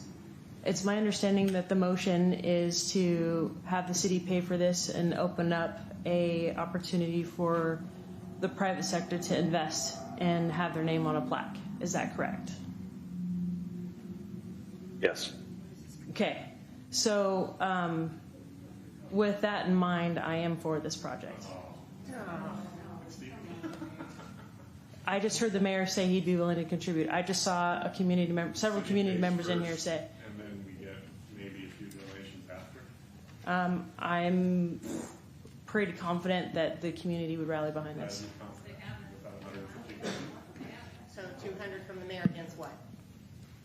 How much is King throwing? There's no dialogue up there, Mr. Mayor. No one's going to see the plaque because it's in the middle of the meridian. There's no dialogue, Mr. Mayor. Flip those two things and I call the meeting to order. The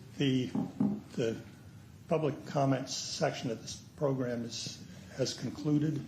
We are now having a discussion as a council. I ask you to refrain from further comment from the audience. Councilmember Gilliam, were you done? I got my answers, the questions, so thank you. Deputy Mayor Johnson. Thank you, Mr. Mayor. I think it was mentioned, that this perhaps has gotten a little political, and I would think that that's maybe safe to say. But I do think we're taking it out of context in terms of the amount of funding for this is insignificant compared to the proportion. Let's use a proportion. Let's just use the average median income at $75,000 a year.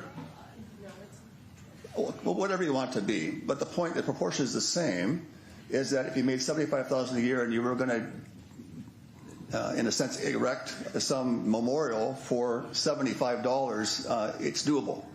In terms of the city, we're talking about 0.1% of our annual budget. It's insignificant in comparing it to a private household to be able to donate 0.1% to the memorial. So we're taking it out of context. We're using words like we can do so many things with this, but it's really a minor amount in the scope of our city budget. And so anyway, I think this is going to be a great memorial to honor those who have served in the scope of what it's doing. It's going to be something that we'll be proud of. And I want to just focus lastly on hindsight. There was the council made a difficult but courageous decision and to fund and to provide for the public safety building. And with hindsight, the overwhelming support of the community rallied around that once we had the ribbon cutting. There's a few folks who may not like this flagpole, but it's likely going to pass. I suspect. I don't know the count, but it's likely going to pass. And with hindsight, when they look at that flag going up, they're going to be grateful for that when they see it. And a few that don't, that's their right of liberty to have a disdain for it and think that it was wasted. 0.1%, nothing. Therefore, Mayor, I call it to question and order, if we can, for the vote. We have several council members queued up, and I will recognize Council Member Smolko. Thank you. I, as a citizen, would be confused by a plaque that is paid for by private donors. To me, that would look like they paid for the whole thing. And I feel like if the roles were reversed in the payment process in providing the finances for this. Let the private sector pay for it, and maybe the city gets a plaque. I think it's confusing optically, visually, to have a plaque with some private donors on it, where that was maybe just a drop in the bucket. I don't like the way that looks. I think that's confusing, and I actually think it's a bit dishonest in appearance. Councilmember Adler. Thank you. I appreciate the second bite at the apple because I don't often do it. I like to say things once and say them loudly and clearly. I want to be extremely clear, crystal clear, the clearest you can be, that me not supporting this flagpole is not a reflection of disdain. That is incorrect. I do not appreciate being impugned. My commitment has been, will always be, to supporting active duty and veterans in our community. A flagpole does not decide how I honor this country and those who have fought and defended her.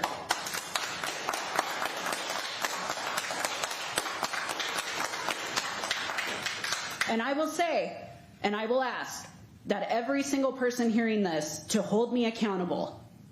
Hold me accountable.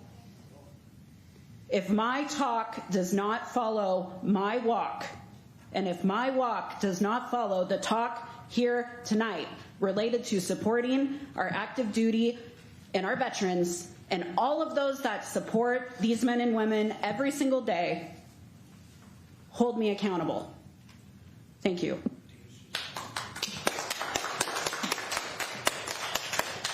Councilmember King. Thank you, Mr. Mayor. I just wanted to be clear on the amendment. And the amendment was that the city were to proceed with the construction with the addition of the memorial fund for the 250 memorial flag, and that this memorial were to only fly the United States of America flag at all times, and that it would not be removed or replaced with any other flag through its lifetime. So that is the amendment on the table. Thank you. Mr. Mayor, call for the question, please.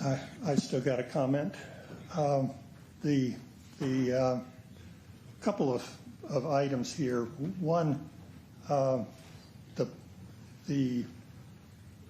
location. If people are going to be raising and lowering it, taking to half mast in the middle of the highway, I see that as being a safety issue. I also wonder where the plaque is going to be. If it's in the middle of the road, who's going to read it? So I would strongly advocate that the pole, if we do this, be moved out of the median strip and to the side of the road where people can actually see it. It'd be nice to have it by the Riverwalk Trail where people can go by and read the plaque and see what it has to say. The other comment I would have is if we approve this motion, then I think there's a sacred, I talked about the sacred funds of the tax revenues. I think there's a sacred obligation here by the people that support this to come up with the private funds to do it. So we've had a lot of veterans organizations that have stood up. I honor those veterans organizations, and again, I've already made my commitment.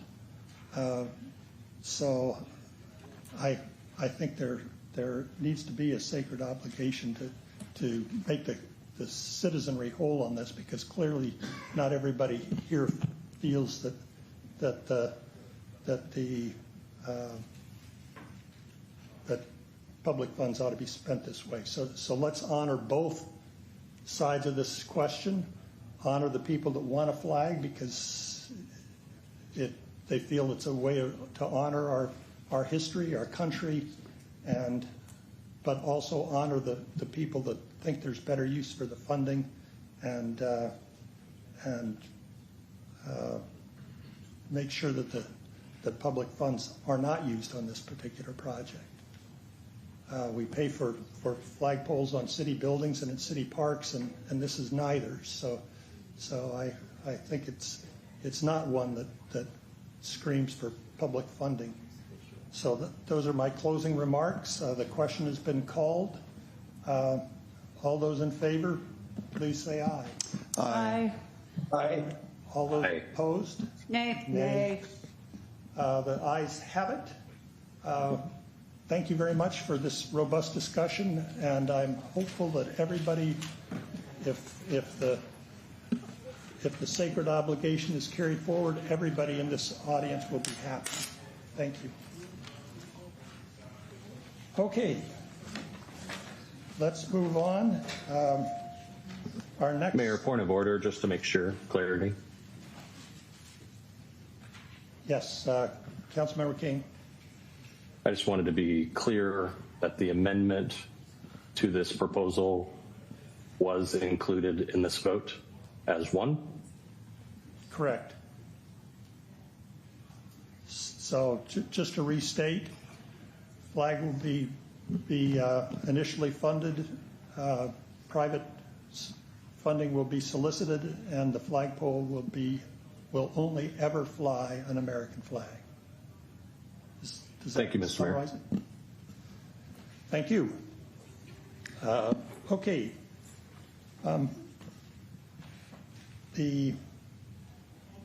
So next is to authorize a budget amendment for the West Meeker Public Parking Lot Project, and our city engineer Hans Hunger will introduce the request. Thank you, Mayor.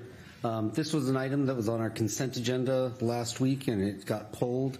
It's for constructing 14 stall parking garage just by the old police station. What we're doing is coming before you for authorization of the funding based on our estimates, and then when the funding's in place, we'll go out to bid. I will say that right now this is a pretty conservative estimate on that we've done. It's got a 20% contingency, so we're hoping that it'll actually come in less than what we've estimated here. But we tend to not want to bid projects before we actually have the money authorized there. So with that, I'll be happy to answer any questions. Councilmember Adler. Thank you. Just real quick, Hans, when this is completed, or for city attorney, city manager, any three of you, I apologize. When this is completed, will it come back on the agenda for acceptance? Typically, because it's a public works contract, it would, Councilmember Adler. Yes. Yes. Thank you.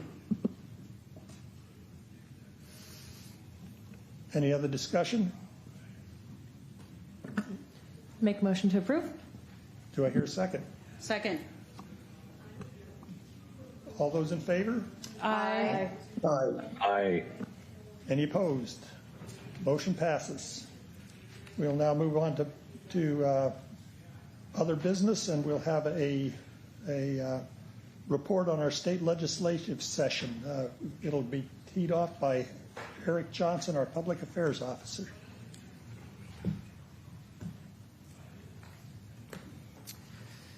Okay, good evening, Mayor and City Council. Eric Johnson, Public Affairs Officer, and tonight I will give you an update on the 2026 state legislative session. So for tonight's agenda, first I will just walk through our capital budget requests, the three that we made for 2026, and then I will touch upon the legislative issues of importance that you all approved this past year. And then I will pass it off over to our state legislative affairs consultants, Luke Esser and Jim Hedrick, who are here this evening, who will give you an update on this latest session. So first off, just diving straight into our capital budget request. So our number one request is a project that you are all very familiar with, the next phase of the 4th Street Northwest Stormwater Project. This would be for phase N2B, which continues the new storm main replacement south, well, starting at West Stewart South down to 5th Street Northwest, and would go underneath the BNSF railroad tracks and end at roughly the Sound Transit parking garage. That's the phase. N2B is the phase that we will be seeking construction funding for. The total construction cost for this phase is $3.3 million, and I am happy to report that we were successful in securing $1,030,000, which is technically more than what we requested. That's always a good thing. So appreciate the 25th Legislative District for advocating for us and getting us additional funding than what we requested. Our number two request is for the Van Lierop Park public parking lot. So this would be for the final design and engineering to expand that parking lot, which would include 55 parking stalls, new roadway improvements, curb, gutter, and sidewalk along 8th Avenue. Construction is anticipated to begin in 2027 at around $4 million. And I'm happy to report that we asked for $350,000 for final design and engineering, and the 25th Legislative District successfully secured us $361,000. So again, more than what we asked for. That's great news. Our third capital budget request was for construction funding for the Meridian Gateway Arch project. So that's part of our wayfinding signage plan to improve wayfinding in downtown. The Gateway Arch would be located on North Meridian, just south of the 5th Avenue Northeast light intersection. Construction is anticipated in 2027 at about $1 million. Unfortunately, we were not successful in receiving capital budget funding. However, we are going to be making an LTAC request. That is a discussion that we heard from you all about seeking LTAC funds would be a more appropriate funding source for this. So we'll be doing that this summer. Next up, I've got our legislative issues of importance that you all approved this past year. The first one is to support providing direct financial assistance to cities in the wake of the recent state Supreme Court decision, which lowered the public defender caseload standards. That's the first legislative issue of importance. The second one is to safeguard existing funding for the SR 167 Gateway project and ensure that that project is completed on time. The third issue is to oppose legislation that mandates highly prescriptive land use regulations on local government. That's a very important one to you all. And then the fourth one is to increase access to behavioral and mental health resources and services, such as funding for our designated crisis responder program through the Puyallup Police Department. And then we have the fifth issue is to support condo liability reform aimed at lowering the regulatory barriers associated to building condominium projects in the city of Puyallup. And then the next issue is to increase state funding by covering 100% of cities' costs associated to sending a police officer recruit through the Basic Law Enforcement Academy program. And then the next issue is to expand and preserve state funding for the Public Works Assistance Account and other state infrastructure grant programs that support capital improvement projects. And then finally, the last issue of importance that you approved was for the state to increase funding to WashDOT, the Washington Department of Transportation, and also Department of Ecology for removal of trash and debris on state highways, specifically along the SR 512 and the SR 167. And so with that, I'm going to go ahead and turn it over to Luke Esser, who's going to give you an update on the last session. And also Jim. Thank you for telling us apart. Council, thank you for having us. Great night to be in the great city of Puyallup. Just want to kind of talk about the past, present, and future of the budget situation that they've got down there. I have been doing this for a while now, and I've never seen where you've got a clear linkage of the 25 legislative session 26 and the 27 that we're ramping up into. If you recall, last year in the 2025 legislative session, lots of taxes, lots of cuts, lots of fund transfers and whatnot because they were in a structural deficit.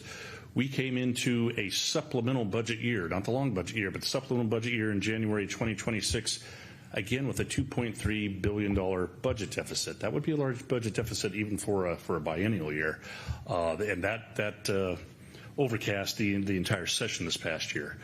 We did see the one millionaire's tax, and we're gonna talk about that a little bit, but you didn't see a lot of tax increases. There's opportunities for locals that Luke's going to talk about here in a minute.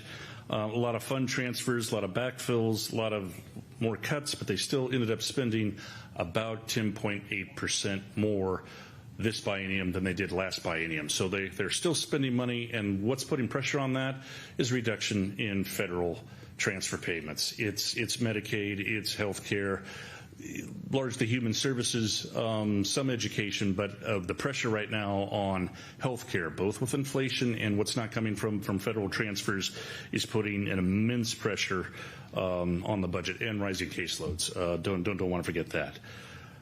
Millionaire's tax, again, been doing this for a long time. The two things I want to leave you with on a millionaire's tax about, I don't want to talk about equity and unity and uniformity and all that the Supreme Court will probably take up. What I want to leave you with is I've never seen a tax where it was outside of the biennium that they were in. So I mean the millionaire's tax doesn't do anything for the current problem statement that they're in. And also the other thought this is they bought back a lot of policy. They bought back the sales tax increases that they did. They did a lot of things to make small business less tax burden on small businesses by upping the threshold on the small business threshold for the B&O tax. The other thing is they started out with a payment for public defenders. It got winnowed down, and eventually it got eliminated altogether. The millionaire's tax was going to be the golden egg, if you will, or the solution for paying for public defenders. Still a very large problem that they're dealing with in the legislature that did not get funded through the millionaire's tax. And I know it's a pressure that concerns city staff here in Puyallup. Looking to 2027, I don't want to give you any numbers, but I mean, they're still looking at another budget deficit or a structural shortfall, if you will. Don't know if they can go back to the tax well. Don't know how much more they can do on spending cuts. Don't know if we're going to see any more federal transfers. Probably not. So going into 2027, they are really looking at the probability of not being able to pull another rabbit out of the hat. So it's going to be very interesting to see how 2027 shakes out. I'm not going to give you any numbers, but I would think that their budget shortfall is going to be at least $1 billion, if not in the hundreds of millions. The 2026 legislative session, just to give you a flavor of it, this is the 60-day short session. The only thing we lobbyists care is that they actually adjourned on time the last month. Supplemental capital, operating, and transportation budgets all got adopted. On the transportation budget, the governor wanted $3 billion for maintenance and operation. He didn't quite get that much amount of money, but he certainly changed the trajectory of transportation policy with this budget in that we've got a lot of money, almost $2 billion going towards maintenance and operation. The other thing that's important to note is that no changes in the super highway projects, including our gateway project here in Pierce County at State Route 167, did not change. 267 bills passed by this legislature, 7 partial vetoes. The governor did not veto any bill. I would characterize that as pretty sparing on the veto pen, as his predecessor was, Governor Inslee. Governor Locke, Governor Gregoire probably were not so sparingly with their veto pen, but just to give you a flavor on that. We're going to talk about some prominent bills that affected the cities. 4 of those, but if we've given you a write-up on the budget, what we know about it for the 2026, and kind of previewing the 2027 legislative session. If you have any questions, comments, or editorial opinions, please let Luke and I know, and we will get back to you. If we didn't cover a bill that you were interested in tonight, we stand ready to answer those questions for you. Shoot us an email or a text, and we will get you your answers. But I'm going to turn it over to Luke to talk about step housing. Yes, the first of the 4 bills of particular prominence for cities that we wanted to mention was House Bill 2266, regarding step housing, that's supportive housing, transitional housing, and emergency housing. A bill that had been before the legislature in many different iterations for several years, and the final form that passed the legislature this year, it requires cities to allow transitional housing or permanent supportive housing in any zones in which residential dwelling units or hotels are allowed. The starting point from this session was it was only in zones where hotels were allowed, and they added zones where residential dwelling units. Now cities must allow transitional housing and permanent supportive housing. It also requires cities to allow indoor emergency shelters and indoor emergency housing in any zones in which hotels are allowed, which is also a new provision. And in addition, additional zones if needed to meet the comp plan projected needs for that particular city. One of conditions that cities can require before a certificate of occupancy is allowed for a proposed project came up as well, and there's new provisions that limit the certifications that cities can require for proposed indoor emergency shelter and proposed emergency housing projects to self-certification by the project sponsors of a specified list of items. The project sponsors will certify that they have met any conditions and that there's no ability for cities to go beyond the self-certification by the sponsor. Additional certification requirements will be allowed for indoor emergency housing, indoor emergency shelter projects if they are proposed within 500 feet of a school or another indoor emergency shelter or housing project. An issue that comes up a lot is what are called good neighbor agreements or codes of conduct, operational requirements that cities may enforce on affordable housing developments. In the future, they're going to be limited to income qualifications, coordinated entry, reporting, and monitoring. And the only additional operational health and safety requirements for step housing that a city may require would come via contract if a city donates land or a long-term lease of land or significant general fund dollars, and I threw up the air quotes because that term is not defined in the statute what significant means, so that'll be another element that will be negotiated between the parties. The cities must adopt all or incorporate all of these provisions into their ordinances by June 11th, 2028, or the effective date of its next comp plan update, whichever is first. And I'll turn it over to Jim now for the next of the two bills. Senate Bill 6026. This is Governor Ferguson's affordable housing bill. This was a major priority for the governor. We in the lobbying community call this the ground floor bill because it would not allow a city to require a ground floor commercial retail or commercial permit or special use permit for residential development in more than 40% of total acreage zoned commercial or mixed use. What did he just say? Essentially, you cannot mandate that a ground floor of a mixed use building, say you've got three stories of residential apartments or condos above it, you can't mandate that ground floor be residential, which is very popular. Commercial, which is very popular even here in Puyallup and in many cities. That doesn't mean that that doesn't happen. You just can't require it to happen, and you have to have at least 60% of your acreage in your zone commercial or mixed use area have that restriction on it. This was a hard-fought bill. AWC was deeply involved in this. We were involved in this bill as well as the governor's office. So there's no ground requirements allowed for publicly subsidized affordable housing. I want to make that clear. So if it's subsidized affordable housing, there's no requirement because it would probably all be housing. But that is, this was the governor's bill. It's 6026.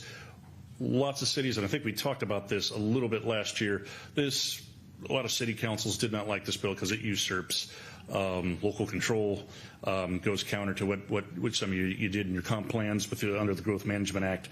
But this is seen as a major step as part of the governor's step of on affordable housing, making more affordable housing available. I'll turn it back over to, oh no, I got the next one, don't I? Sorry. It is, Senate Bill 6002. That's the limitation on the use of the ALPRs or the license plate reading cameras. I think you've talked about this plenty. Just the backdrop of this.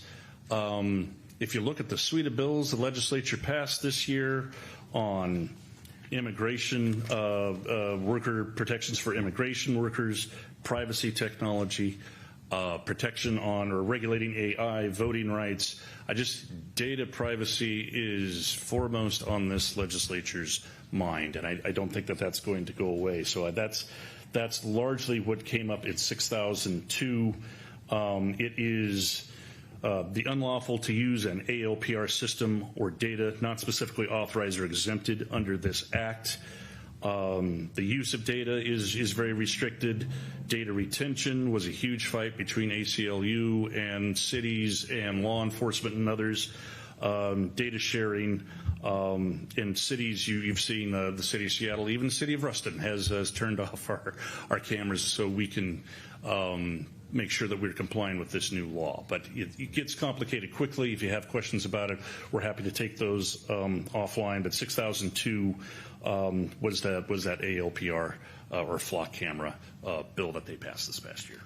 And the final of the four bills we really wanted to spotlight was House Bill 2442, which provides some new local option tax revenues for cities and some expanded uses of existing local options. A few that I'll spotlight. The one new one is there's a new 0.1% sales tax option to fund children and family services that local jurisdictions can utilize if they choose. They must be used to fund services assisting children and families.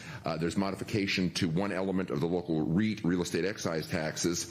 It amends the existing authority for that second REIT, the second 0.25% as it's sometimes called, to expand the allowable uses to include abatement of nuisance properties. Currently, all those funds can only be used for capital purposes. Right now, there's two different types of property tax levy lid lifts. One is a single-year levy lid lift, and the other is a multi-year that's limited to 6 years.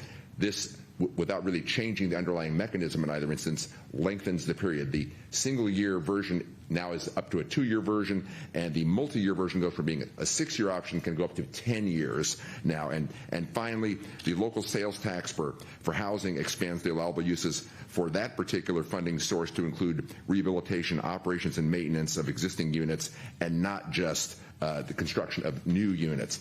And the item we wanted to close out our report on is some elements of the budget that particularly affected cities. Jim mentioned indigent defense briefly.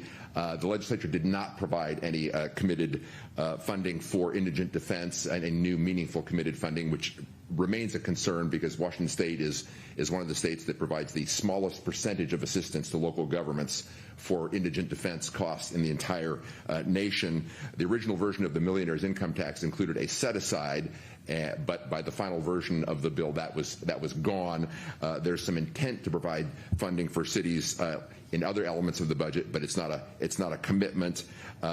The millionaire's income tax will actually have a negative impact on city budgets in the aspect that as part of the grand bargain on that bill, sales taxes on diapers, over-the-counter drugs, grooming and hygiene products will be repealed starting in a couple of years, which has an impact both for state sales taxes and local sales taxes. It's estimated that statewide, the local governments will lose $400 million by the 2029 to 2031 biennium. The state in its adopted operating budget included an intent to provide $200 million in mitigation funds, but that is not an obligation on future legislatures. That's going to require continuing work by city advocates in the future years to try to help the cities to not go even further backwards in terms of their revenues going forward. And the final element I'll mention, the Public Works Assistance Account, also known as the Public Works Trust Fund. There was yet another sweep from that of $395 million. It was backfilled by about $280 million in state bonds. The problem on an ongoing basis with that is, though, the Public Works Assistance Account is a revolving fund. Cities get loans at very low rates for public works projects. They repay it, and that replenishes the account. By sweeping it, when these bonds are repaid, it doesn't go back into the fund, and so it limits the amount that future local governments can have to get these very low-interest infrastructure loans. We know it's been a long night. Happy to answer any questions you might have, and thanks again for the opportunity to represent you in Olympia.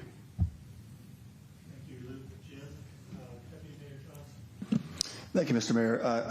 I'm sorry if I missed it. I stepped out for just a moment, but if you could expound a little bit for me on the work of I thought I mentioned the condo liability work. I know they did a little bit of work a few years ago. Is there any increased work that would be substantial to actually cause investors to have a peace of mind? Because I did hear from developers on the moderate reform, but it wasn't enough to make them feel comfortable. So it felt good, but it didn't seem to supply assurances that developing these projects was safe without misuse of some legal fund for money that may not be really as bad as it potentially could be. So could you tell me a little bit about that, and if there's any substantial difference that would put developers at ease with responsible development? I think it could only be described as incremental, relatively small incremental progress. There was a House Bill 2304, and here's the increment.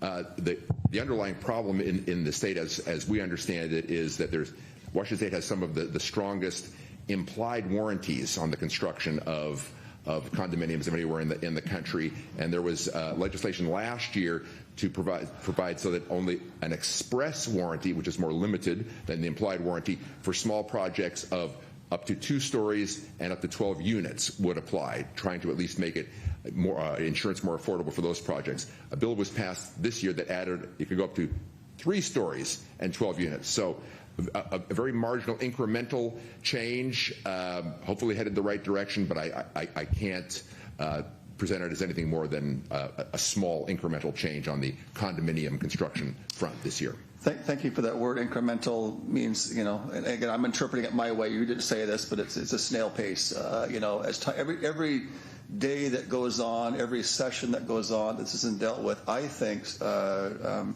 suppresses economic development for home ownership for folks who would like to have some high density purchase units. And what's driving, in my opinion, I've heard from developers and spoken with them directly, that for the same amount of money, they would rather build apartments. And now we have cities with a lot of units, but no opportunity for folks to buy. And so I think the lack of dealing with this and moving from incremental to at least the HOV lane, where they can move a little faster with some changes, really is going to continue to hinder a one-sided growth that could come back to bite communities, because by the time the infill is filled up with apartments and by the time they pass any non-incremental, there may not be a lot of available land because you filled it in. So I sure hope that there's a stronger push. Just a guesstimation. Do we have any idea what's holding that back? I mean, is there really a sense, and maybe this is too rhetorical of a question, but what's holding back? Why is there a sense that it could be misused? Why is this not moving forward if it's a data that shows that it might encourage a different type of housing? It could even be a middle housing, for that matter, if it's a micro condo, right? I can tell you that the one constituency group, homeowners associations across the state, generally like the stronger implied warranties, and so they're usually lobbying in the opposite direction, and so that is the political counterweight to those who would like to see that change. There's them, and there's a coalition with the trial attorneys as well, to a lesser extent. But I mean, the consumer protection advocacy on this is what is the push pull on the issue. So the trial attorneys, and I think I've heard this from at least one of my colleagues, is kind of a effective and sometimes could be called kind of a powerful lobby. They seem to wield some influence and resources. Is that a fair assessment, that they have some leverage of influence? I think that's a fair assessment. Fair assessment.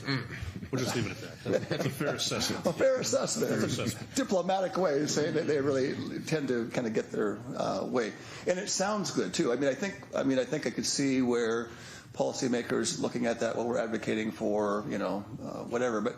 But don't trial attorneys have a vested interest financially in having those types of suits come forward? They have a financial interest in that? I'm sure in some instances they do. Yeah, I'm sure they do. That's all I wanted to talk about was the condo. I hope that they can go from increment to HOV lane and get that down a little farther. Thanks for all your work, what you're doing. Appreciate that. Thank you. Any further questions?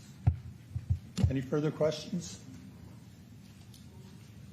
Okay, thanks, Jim. Thanks, Lou. Thanks, Mayor. Thank you. Thank you all. Moving on, we now have a traffic impact fee presentation by City Engineer Hans Unger.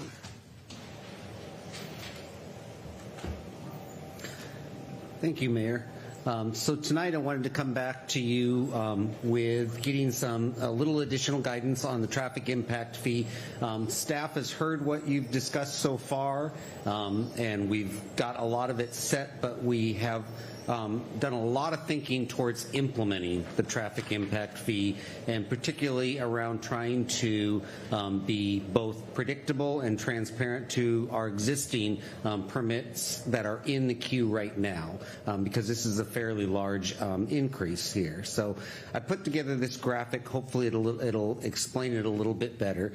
But across the top you see the timeline in years and where we currently are at 4,500, and right now to give some predictability on this, to adjust to this large increase to 8762, we've set the implementation of the fee out to January. So that gives 6 months to adapt this. And then that increase will go in. So all permits, that come in after that January would have that rate. Now, the permits that are in the queue. So one of the things that we're proposing here, and looking at how the state law is worded, the way we currently issue permits is you're paying the fee at the time of permit issuance. So whatever the fee is at that point in time. And what we're proposing here to make it a little more predictable is add a vesting component into this TIF, so that at the time you submit a complete building application, you would be vested the TIF fee at that time. And that fee vesting would last for a total of 12 months maximum, or until your permit is issued. So it gives you a little more predictability of, okay, as I get my permit reviewed and approved in that 12-month time frame, I'm locked in. Now, I will say this is more lenient than state law requires, but we do think, in trying to talk with our customers and trying to give that predictability, we think that's an option there for that. Now, if you went beyond the 12-month period, then you're looking at, losing that vesting. And that's where I want to bring in the deferral option. So we have a deferral program right now in our existing code. And somebody can ask for deferral of their TIF fees all the way out to either occupancy or 18 months after they ask for the deferral. Whichever is shorter. That's when they have to pay the fees there. And the way state law is, it's very clear that the deferral rate is the rate determined at the time you ask for the deferral. So you can't really vary from that. You can't, so you have to follow state law there. But a question before the council is this. You could look at that to say, the deferred fee is just like the state law says. What is the rate at the time you ask for a deferral? And so if you're planning to ask for the deferral and it is after that January date, now you're deferring the $8,762. Another way to look at that is the deferred fee is the rate for that application. It's whatever you were vested at. And at that point, you're locking in that vesting rate for until certificate of occupancy or 18 months, because state law says that it can only last 18 months, that deferral. So that's an option before the council to look at there, to say, you know what, we want to lock in that vested fee and give them the time. The state law requires us to offer the deferral fee program, and it's clear on how it's stating on the TIF rate at the time of the deferral. But if we wanted to be a little more lenient there, we could set that at, it's the vested fee that you got when your complete application there. And so that's one of the options before it. I've put also at the timeline, you know, that'll go beyond like the next increase after we increase in January. We increase in February every year with the construction cost index. So in this case, the first increase after we increase in 2027 would be February 2028. And I put on there an example of like, okay, the construction cost is, let's assume it's 2%. Then that fee goes up that. But it's a way of, I guess, making it a little more palatable for the folks that are in the queue right now, and they have a little more predictability on there. The other option would be, well, if we don't vest at the time of complete application and we just say, no, that we'll take state law. When you apply for the deferral, that is telling us you're vested at the rate at the time of deferral. That's when you're locking in. So, but I do think if we don't do the vesting at the time of complete application, what you're doing is hugely incentivizing everybody to take in the deferral process. We don't have a lot of users of it right now. It's the people that want to like extend out that payment for a little bit later on and stuff. But if it's trying to beat a big rate increase, I think you will definitely see a run at the counter of people trying to get that deferral locked in there. So, you know, from, you know, in talking with myself and Courtney here, we think, you know, probably the best thing to not set ourselves up with that huge, you know, race to get to a deferral would be to vest at the complete permit application. And just to be clear, this is building permit application. We're not talking back to land use or anything like that. But that's one of the choices there. So there's a couple other the minor choices here too. So, go ahead. Just to clarify, you talked about complete building permit application, not building permit issued? Correct. So when somebody submits an application and the department determines this is complete, you're ready to start the review process. So if, again, if we've got the 2026 there on the graph, if a deferral is started on December 31st, then they would get the TIF as at the $4,500 rate. But if they filed a deferral as of January 1st of 2027, it would be the $87.62.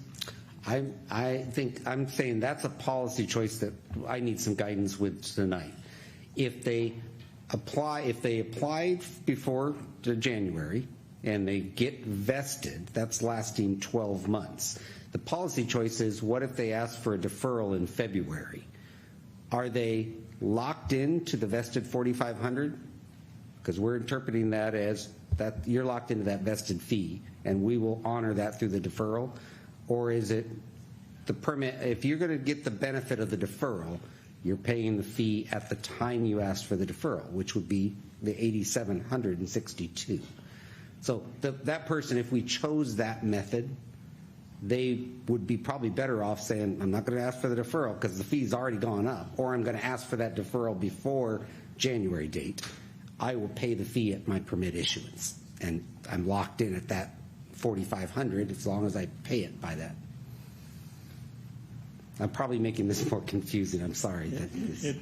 I have to agree, it is confusing. Councilmember Gilliam, maybe you can ask the question that clarifies all this for me. I'm not sure if I can, but down at the bottom where it says our deferral policy choice, there's 1 and 2. Yep. So it sounds like what actually works best for most people, including the city, but really to serve our customers, the builders, that are constituents that want to build, would be the second option, right? Defer fee is vested at the complete application determination. Is that what I'm understanding? No, I think if you were trying to be the most lenient with the developers, you would say option 1. Okay. So that rate is the same as the vested rate for. So it really is just a grace period. I'm sorry.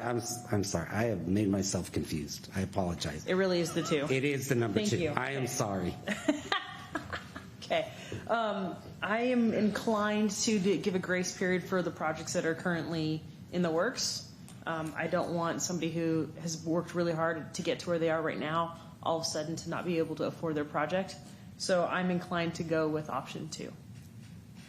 And I'm just sharing that with my colleagues for opportunity to discuss. Thank you. Deputy Mayor Johnson. Thank you, Mr. Mayor. Are you looking for direction, or are you looking for a motion? No, just direction. Just direction. We're okay. going to come back next week with the revised ordinance and the public hearing. Then I'll just echo what I heard from my colleague, Councilmember Gilliam, on option 2, just to kind of give you clear direction. Thank you.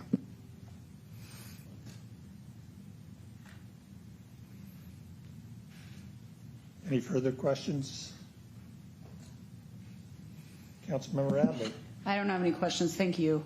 I don't have any questions. I just saw you looking at me. And so I felt like we locked eyes, and so I thought, I better say I agree with my colleagues. Thank you. Thank you.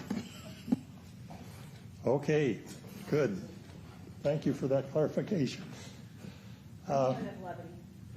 We need a little levity here once in a while. With that, do you have the guidance you need? One other question I have on this. So right now, the way we're wording the ordinance is the fee doesn't increase until January, but the ordinance goes into effect, what's typical is 5 days after it's approved by council. So that would mean that the other elements that we've discussed in the policy, the heavy truck trip adjustment, the vesting or giving credit to land uses looking back 10 years, the trips associated with those, all those would go into effect 5 days after. It's just the fee that delays out there. And I just wanted to make sure that was understood by the council. Thank you for that clarification, and I'll weigh in on that one. I think that's appropriate. Okay. All right. And with that, that's the guidance I needed. Thank you. Okay. Thank you for that presentation. So we will now move on to 6C, informational presentation on draft update to critical area code proposed time limit map. Take it away, Chris. Well, good evening, Mayor and Council. My name is Chris Beal. I'm with the city's Planning Division. So tonight we're going to give you an update on our critical areas ordinance. I believe the council received a presentation on this close to about 10 months ago. This is a work of our Planning Commission and looking at a recommendation from the Planning Commission. So critical areas ordinance, commonly known as Puyallup Municipal Code 2106. The updates are required as part of our comprehensive plan. It's kind of one of the only set of regulations that are required to be tied to our comprehensive plan update. The last update to the CAO, or Critical Area Ordinance, sorry, I'm using a lot of planner acronyms, occurred in 2006. We did do some major updates in the 2010s when we had some wetland updates. And the updates must be based on best available science and consider the conservation and protection of particularly salmon fisheries. Again, Growth Management Act requires those jurisdictions to update with their comp plan periodic updates, which actually has already occurred. So this is sort of a conditional process that we're still working on as part of the comp plan. This is just kind of a brief timeline. Sorry, the font's not very big here on the screen. But essentially, we initiated this process in early 2025. The Planning Commission held a public hearing that was well attended in August of 2025. Further deliberation, as well as our environmental review process, was issued towards the end of 2025 in a Planning Commission recommendation. And as we sit today here in spring, giving presentation to City Council. So just as kind of a summary of our outreach and engagement methods, obviously we met with interested parties, including Department of Fish and Wildlife, the Planning Commission public hearings, as we mentioned. Through our routine SEPA process, we reach out to other public agencies and tribal governments. We produced a frequently asked questions sheet. We have a project website, as we do for all of our code amendments, on the city's Planning Division page. We also provided mailers to all property owners who own property next to or adjacent to riparian areas that are adjacent to streams. We also, after the Planning Commission process, offered kind of a unique process of office hours, so allowing people to do Teams meetings or come into the office to talk to staff with questions, which it worked pretty well. And then we obviously had public comment periods here with City Council and then with the Planning Commission. So what are critical areas? So under critical area ordinance, and this is pretty much statewide for anybody planning under GMA, Growth Management Act, critical areas are wetlands, fish and wildlife habitat areas, streams and stream buffers, critical aquifer recharge areas, so things that affect our groundwater, geologic hazardous areas, including landslides, erosion hazard areas, and unique to some jurisdictions, both seismic and lahar, so volcanic hazard areas are included in that as well as frequently flooded areas, although that is covered under a separate ordinance. The regulations are meant to protect public safety and enhance the quality of the environment and protect environmentally sensitive areas for ecological function. So the code updates, our PMC 2106 is broken apart into articles. So they basically are headers that follow those categories that we just talked about in terms of the critical areas. Articles 1 through 8 are largely procedural. We covered sections that are cleanups related to our definitions, our procedural processes for reviewing critical area reports and critical area proposals, mitigation sequencing, and exemptions. Under wetlands, there aren't many significant changes to our wetland regulations. This is largely to clean up our code, follow guidance, not necessarily like major changes to best available science. Those really happened about 10 years ago, and some of those regulations really haven't changed. Some of our mitigation standards were updated just to basically provide better functionality in the way that they're written. We did obviously update for drinking water facilities within wetland buffers as well as our mitigation standards around no net loss of wetland area or function. We also reformatted our mitigation ratios. There were no substantive changes to those ratios. They were just reformatted into a table for readability. We did have some technical updates around hydro period analysis for wetland protection when we have development adjacent to wetlands, as well as updates to regulations for stormwater discharge towards wetlands or in wetland buffers. We also added an in lieu fee option for wetland mitigation, which is pretty standard. Under the further articles in the code, under critical aquifer recharge areas, we added updates to protections for Group B wells, including the closest areas, 1 year travel time or buffers from critical aquifer recharge areas. There were some expanded prohibitions on uses like mines and treated wood facilities, things that do have risks to impacting groundwater. So some of those were updated, as well as updating some of our licensing and reporting requirements. Under geologic hazard areas, not many changes here. We did cite the 2022 USGS or Geological Survey lahar modeling for Mount Rainier. I believe the council's fairly familiar with this as a part of our mental housing ordinance, so I won't go too far into that, other than to just re-show you the map. It shows you in the lighter pink color the older version of the lahar boundaries, and then the new 2022 updated computer modeling from USGS. So one area of interest, obviously, that we got through our public engagement process are streams. So stream mapping and stream buffers are a pretty hot topic that received quite a bit of public feedback as part of this process, because there are significant changes in the best available science around protecting fish and protecting water quality in streams. So there are a lot of mandates both at the state level as well as just the environmental level for salmon recovery. We have 14 species of salmon and steelhead that are critically endangered, that are listed under ESA as critically endangered and on the verge of extinction in some cases. We also have southern resident orca listed under ESA that's dependent upon salmon as a food source. So salmon are in most of our jurisdictions and in streams, and our southern resident orca are obviously dependent upon those. Numerous species of ESA-listed salmon are in our streams, such as Clark's Creek, Meeker Creek, Silver Creek, Deer Creek, a number of other ones as well, further on the west side of the city. Factors for salmon recovery that are noted, habitat degradation and water quality are really kind of number ones. Pollutants in stormwater and development patterns obviously impact water quality, and most regulations are built to try to handle that, but there are obviously impacts to salmon as they have been listed and continue to decline.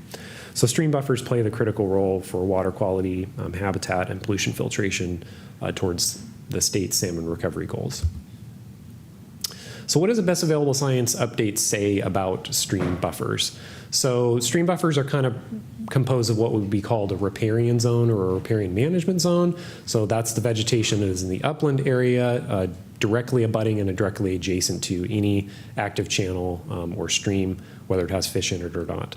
The riparian zone provides those important functions for habitat, but it also provides pollution removal and water quality protection. The current best available science says 100 feet is the minimum buffer width necessary for water quality filtration. It also provides for bank stability during erosion. So as we've seen larger and more intense storms over time, we do see bank erosion. Folks may remember that we did do a major bank stabilization project in the Clarks Creek area on some of the state land up above Maplewood Springs a few years ago. So buffers obviously provide that erosion protection as well.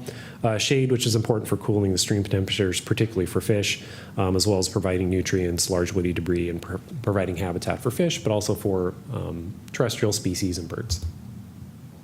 So one of the major things that came out of Best Available Science Review that most jurisdictions are grappling with in their updates is that Fish and Wildlife provided kind of a pretty rigorous scientific, it's got multiple volumes of how riparian zones would function in an ideal sense to protect habitat and water quality.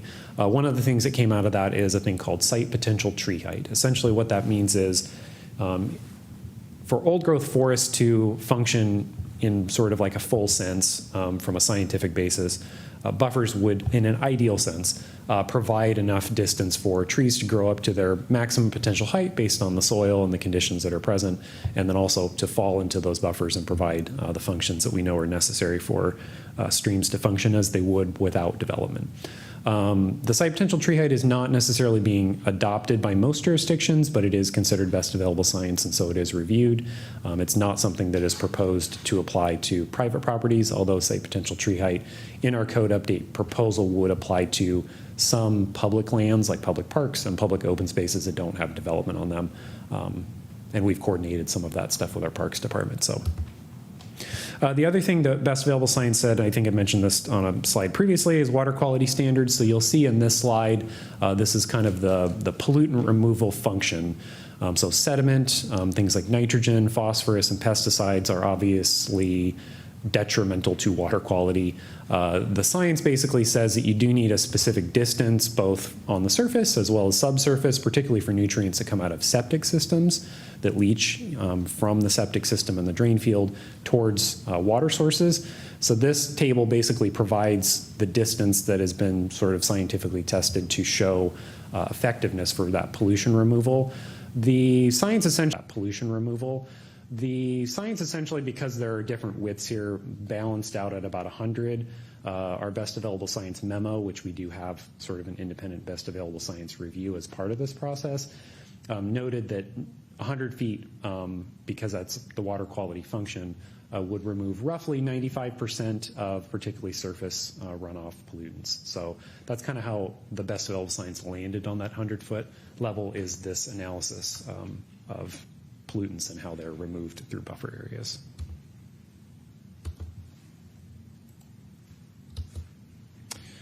The other thing we wanted to mention just in terms of buffers and their local importance is that we do have water quality improvement plans, or commonly called TMDLs, total daily maximum loads. We actually have 3 of those, one for Clarks Creek, one for Deer Creek, and one for the Puyallup River. Those TMDLs relate to, in some cases, dissolved oxygen, particularly for Clarks Creek, as well as fecal coliform, which I believe applies to all 3 of those. Particularly in Clarks Creek, this is important because Elodea is fueled by nutrients from septic systems, from lawn spaces, from stormwater. That Elodea obviously grows in the bottom of Clarks Creek and chokes out the flow capacity during the summer, creates flooding hazards. We spend quite a bit of money and time managing Elodea on an annual basis, and also lack of riparian shade. Basically, direct solar access for Elodea is not a good situation. It allows it to grow at very high volumes. So in the past, when we've done our Elodea outreach and Elodea management plans, both elimination of nutrients and providing more shading over the creek have been really important goals. We've acquired additional properties and have been managing that for a number of years to try to reduce Elodea growth. Elodea also lowers dissolved oxygen levels, which is essential for fish habitat. Septic systems and pet waste are other things that are part of our TMDLs, and those buffers provide that distance to try to remove those pollutants out of there. The last thing I just wanted to mention, and this is kind of emerging science, but there is a tire preservative commonly known as 6-PPD quinone, and 6-PPDQ, or as what it's commonly called, is a significant pollutant that's transported through surface water runoff.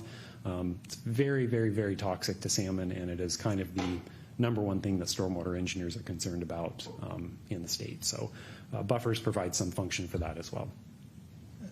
The stream... And that just comes from traffic and tire wear? Yeah, tire wear, basically the preservatives that are in tires to make them last longer shed small amounts of 6-PPD. When those hit the ozone, they oxidize and turn into 6-PPDQ. The science essentially says if you had a grain of rice size 6-PPDQ and you put it in an Olympic swimming pool, you would kill 50% of the fish in it immediately. So it's very, very toxic. It's not, we haven't necessarily found the regulatory pathway to eliminate it. We've also just got a lot of public roads that likely will never have a way of treating it. So buffers provide just a really essential function for fish protection because of 6-PPDQ. And does that break down over time? It does not. So even though it may not get into the river today, it might get there in 10 years? That's, I believe, what the science has said, yeah.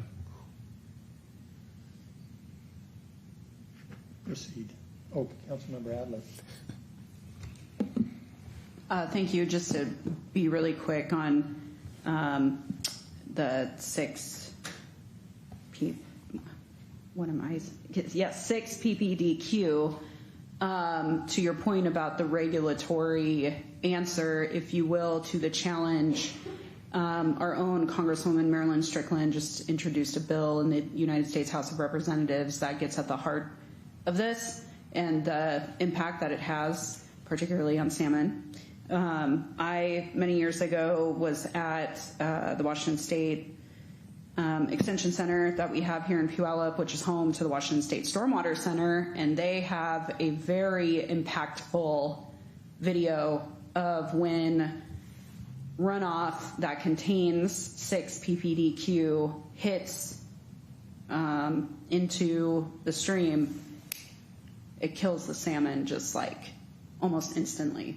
It was very impactful. And so a lot of that research is happening at WSU, which is very, very cool. But hopefully at some point in the future, we'll see some regulatory opportunity at the federal level to help combat this and share in that so that it's not just on state, local. Thanks. The other major update to our codes is just changing the naming convention for streams. This is something that most jurisdictions are moving towards. So in the current code, we sort of use a 1 through 4. Type 1 is kind of our highest. So shoreline is the Puyallup River and Clarks Creek.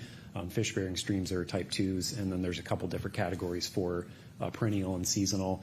This would move to the more standardized DNR naming process of shoreline, type S, fish, type F, type NP, which is non-fish perennial, and type NS, which is non-fish seasonal.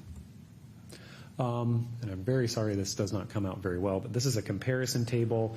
We did take a look at most of our peer jurisdictions in Pierce County, a couple in King County, I think and one in Thurston, just to give kind of a snapshot of where jurisdictions are at in their update process. Most jurisdictions have gone through their updates for type NP and NS. Most jurisdictions have adopted the 100-foot water quality standard, although you can see some deviations here, as well as a couple jurisdictions, Auburn and Bonnie Lake, have not conducted their updates quite yet. Enumclaw has conducted an update and does have a smaller buffer, but as you can see, most of our jurisdictions, peer jurisdictions, have moved towards that 100-foot or just slightly larger buffer.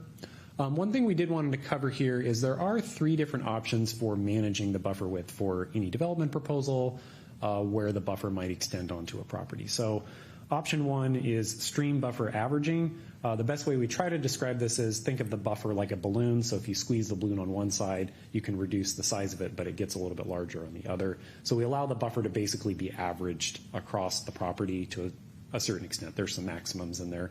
That has kind of always been in our code, but we have made a few tweaks to that. One thing that is new, this came out of requests from the public to develop maybe an option for further reductions. Option number 2 is a stream buffer enhancement option. So it allows the buffers to be reduced basically in most cases by 25% by providing specific features such as enhancing the buffer by removing invasives and planting natives, things like fencing to keep pets out of buffers, things like directing stormwater away from buffers as to not necessarily inundate them or potentially direct untreated stormwater into a stream, essentially provides an enhancement option to reduce the buffer by 25%. The option 3, which is available and has been available in our current code, is just a mitigation option. So if you have a property that is burdened by, entirely encumbered by a stream and a buffer, we do obviously allow for what we would call a reasonable use exception. The government can't render somebody's property completely useless by regulations. We do have to allow reasonable economic use of the property.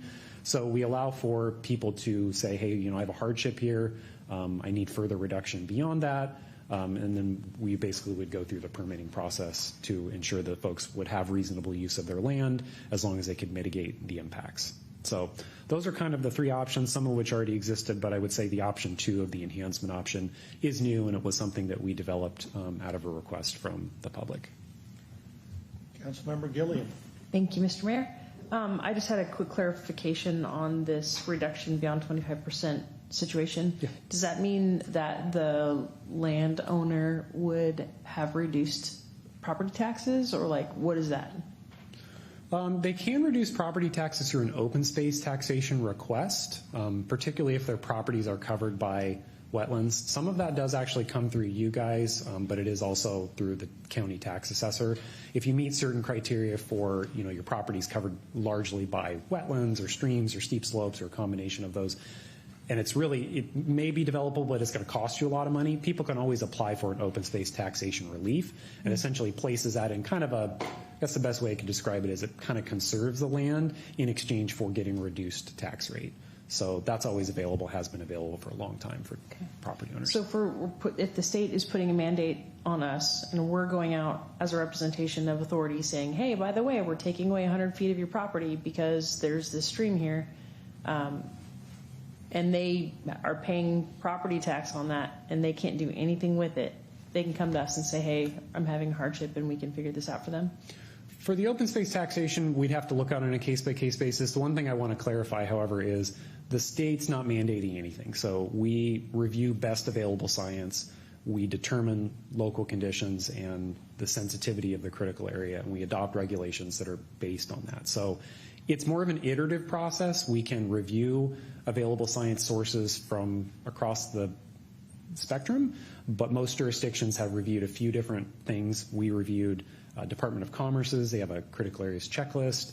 Department of Fish and Wildlife has, like I said, the site potential tree height and the riparian management zone volumes. There's other sources of information, but it has to be locally available science, particularly for protecting like salmon. Like we don't have salmon in other parts of the country, so the science is based on protection of the environment here. But there's no mandate necessarily by the state to do that. We review the policy and we determine the policy, but it has to be defensible and it has to be reasoned and it has to be based on the science review. Okay. Yeah. Thank you. Yep. Deputy Mayor Johnson. Thank you, Mr. Mayor. I was going to save my comments until Chris is done. Are you done, or is there any more to this? Oh boy, I still got a couple slides. I'm going to wait. Mayor, I'll wait till he's done, and I'll make comments. I'll just stay in the queue. Okay. Thank you. Okay, so I just wanted to show this was what the buffers would look like with the 25% reduction, just so you guys saw the number there. Again, the public comments that we received on stream buffers, I think maybe the council's heard some of these as well.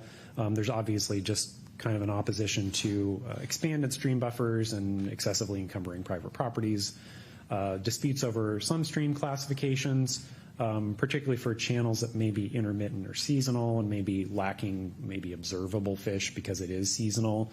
There's concerns over just fixed standards that don't account for site-specific conditions, property rights and economic impacts. And then there were some comments about uncertainty over allowed uses.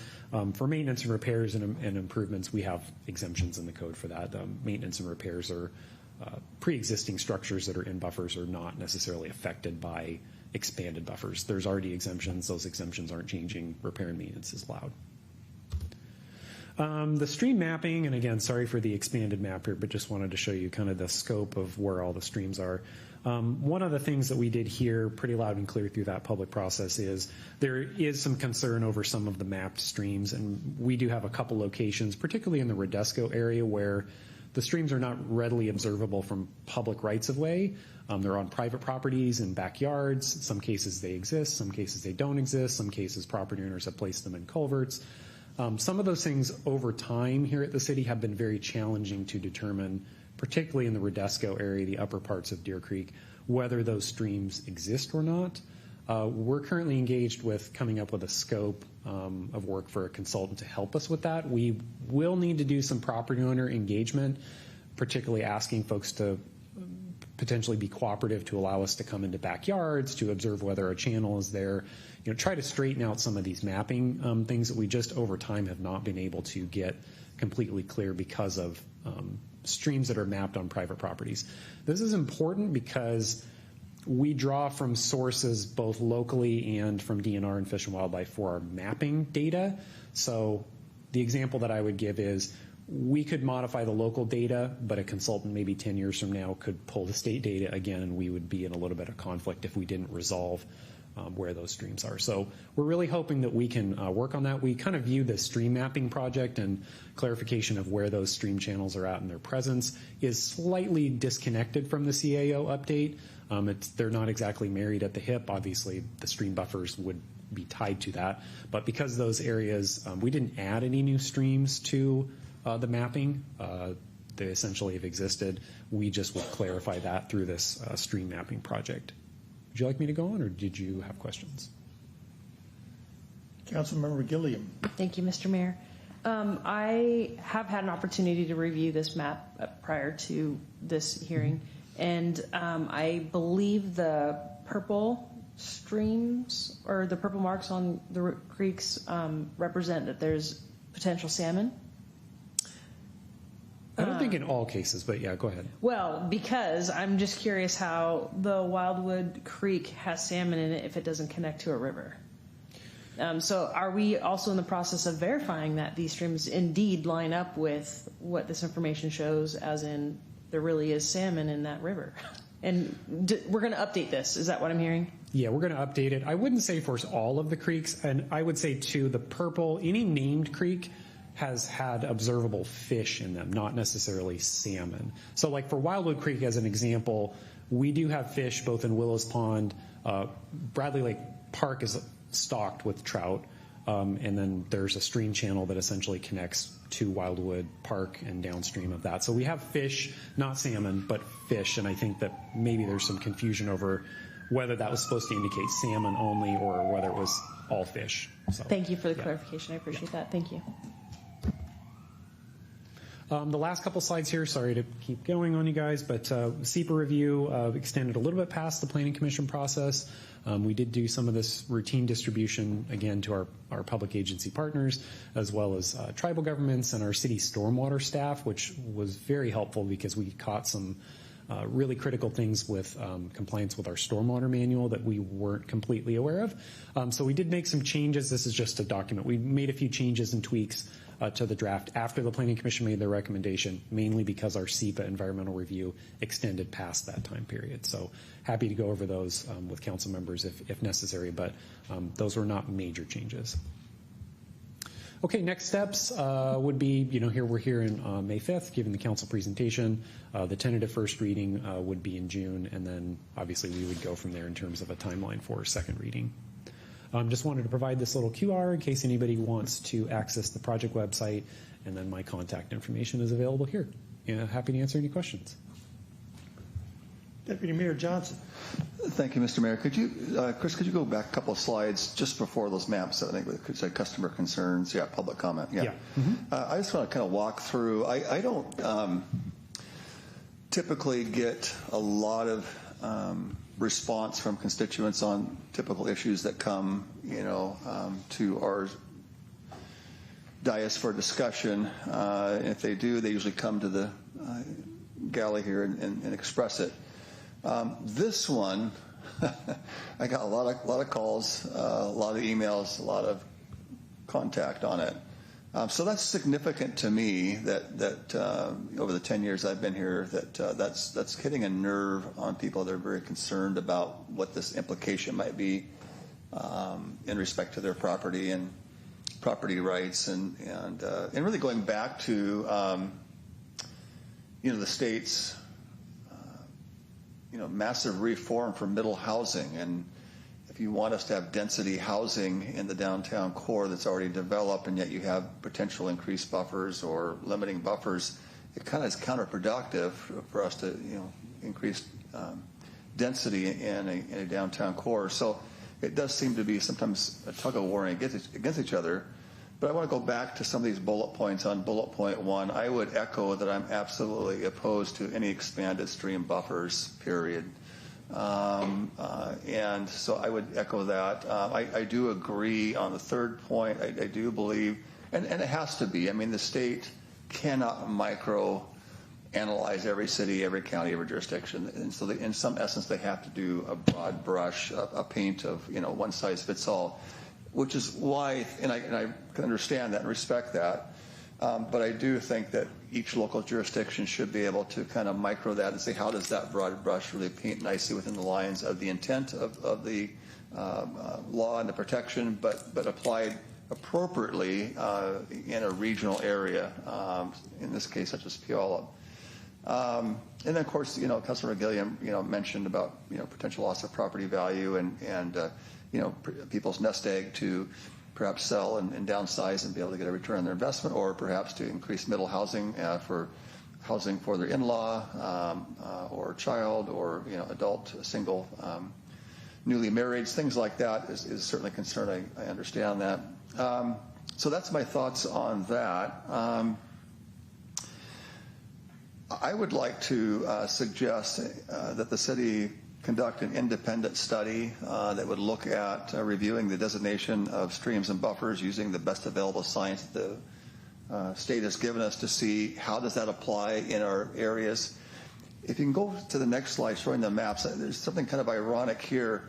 When you look at the areas mostly impacted by this review, it's really in districts 2 and 3. Down in District 1, very minimal impact, but there's a lot of big lots in 2 and 3. So I got a lot of calls from folks in 2 and 3 who are concerned about this. So I think there's a valid point there. And then if we were to implement this independent study and they came back and provided us with some data that might be a little bit more of a fine brush rather than a broad brush, it could bring relief to specific property owners in geographic areas, and then provide some development and infill for middle housing as is intended to do.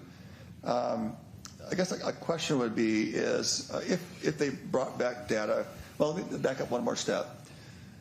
Not only am I against any increased buffers, I would actually like to find a way to decrease the existing buffers, contingent that we could show mitigation, that there is no impact. So let's say, for example, there was a 100-foot buffer that's already in place, but there was a study by the city or by the property owner to say, hey, we've got built-in infrastructure right here. We've got stormwater pipe that goes right in front of the street. We've got a sewer that goes right. There's no septic.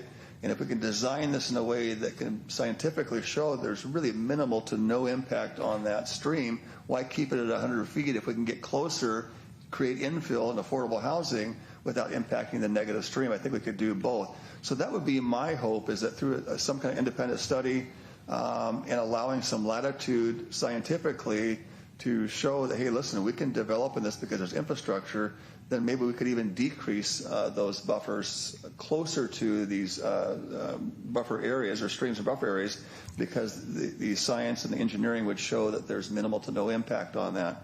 So that would be, I guess, my hope that we could accomplish or identify. I certainly would agree that if certain areas or property is on a slope and you're trying to develop and it's going to run right down there, but that's obvious. There's not much you can do. You have to respect the mitigation standards on that. If you're developing in an area where there is no sewer or stormwater, you got to say, okay, the seepage from the septic and sewer is going to be impacting. But if you're in a higher density area where there is provided stormwater channeling and sewer channeling, then those buffers should be, I think, shrunk, contingent that they are not adding to that habitat risk. So that's my hope. That's my recommendation. I hope that council would support an independent study to review some of these areas in our city to allow for maximum property rights and development for middle housing and affordable housing while protecting habitat through, again, some mitigation, scientific mitigation that would prove that this is not going to impact negatively as if it was an area where mitigation wasn't possible because of the lack of infrastructure to channel that. Thank you, Mr. Mayor.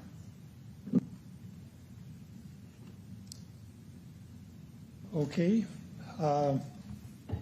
So direction, yeah, I'm looking at the slide with the stream buffer comparison by jurisdiction.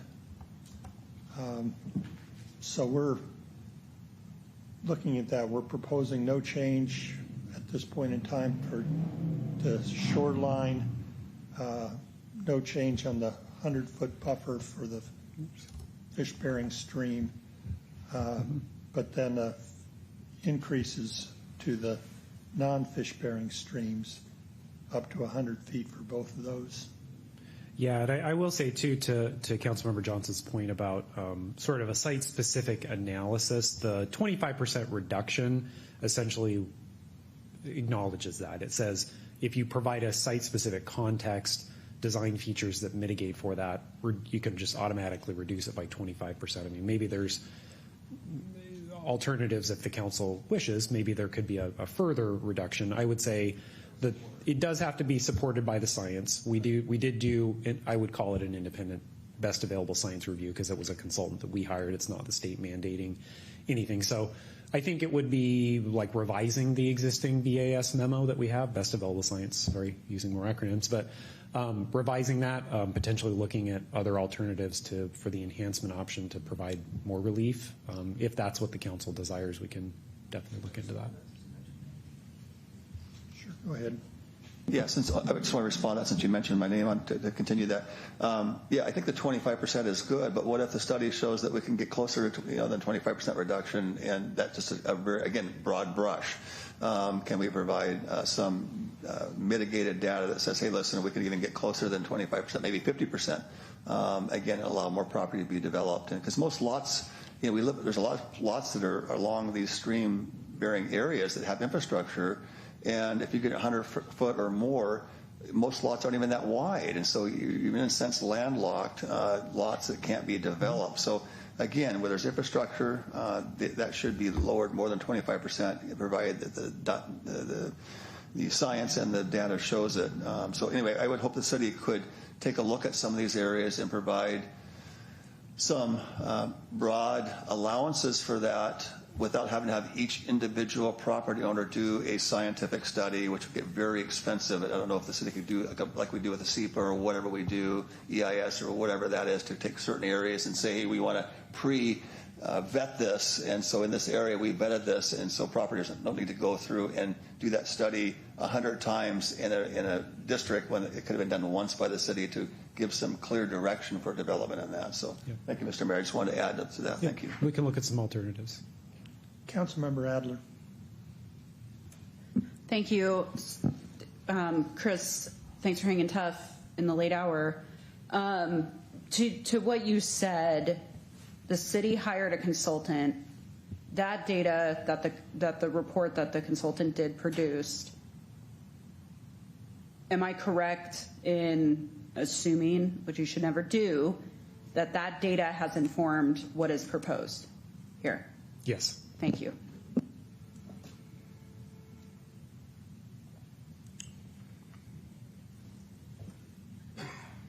Any further comment?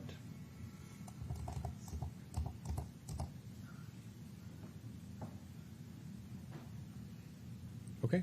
Okay, I guess we're done. Thank you, Mayor. Thank you, Council. Thank you, Chris. Okay, moving on along, City Manager's report.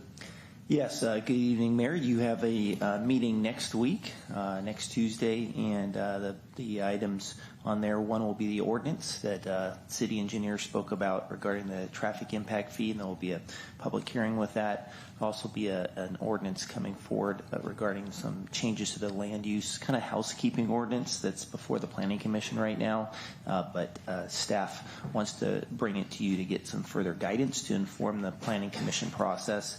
And then there will be two resolutions pertaining to the Bell property and the AOB property, and that developer is seeking the 8-year multifamily property tax exemption. As you know, those come before you, and so both of those will be on next week's agenda. Thank you, Mr. Mayor. Thank you. And fair enough. Councilmember King.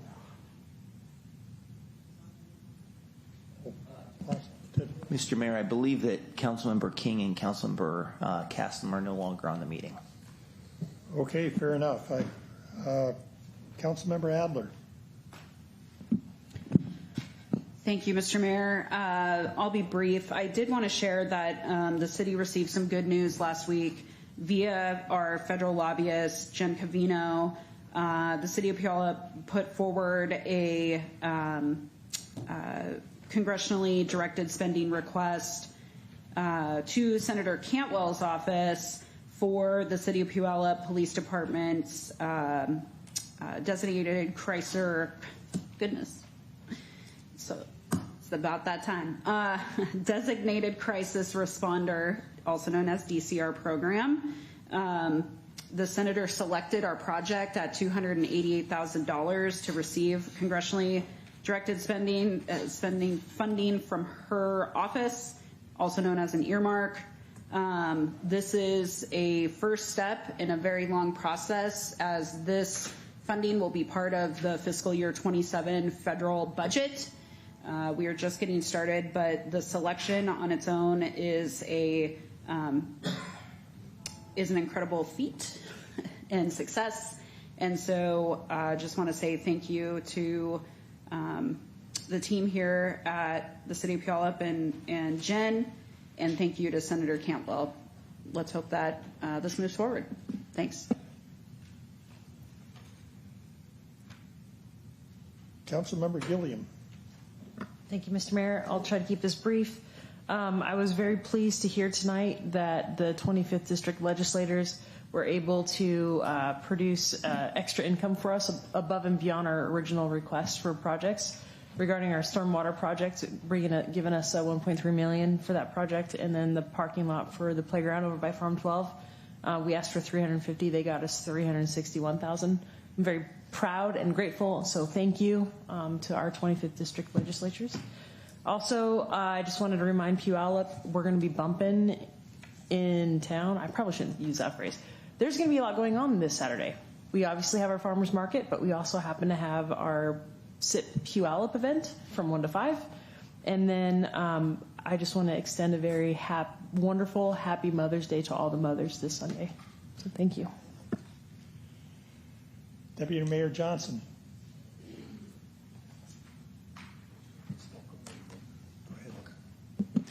Thank you, Mr. Mayor. Yeah, I'll keep it fairly brief.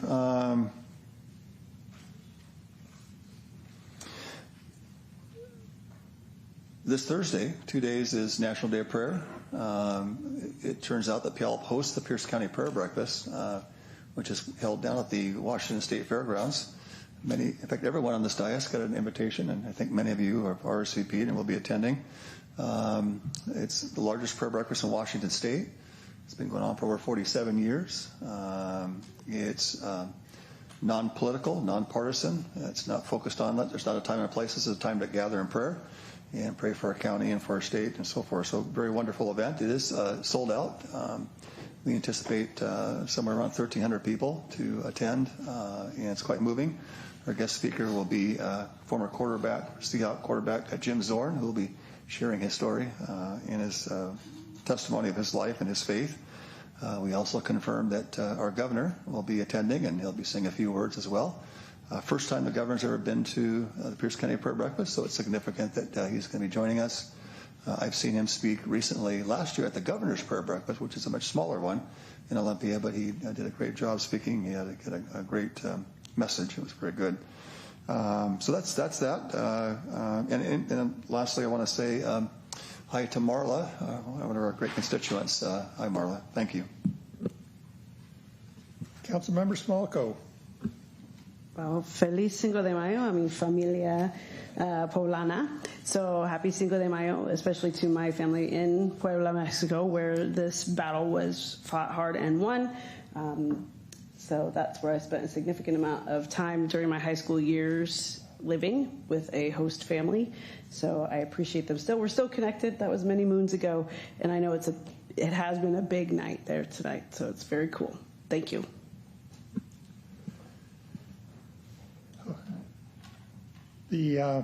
I just wanted to make mention of a couple of things. First off, community health here in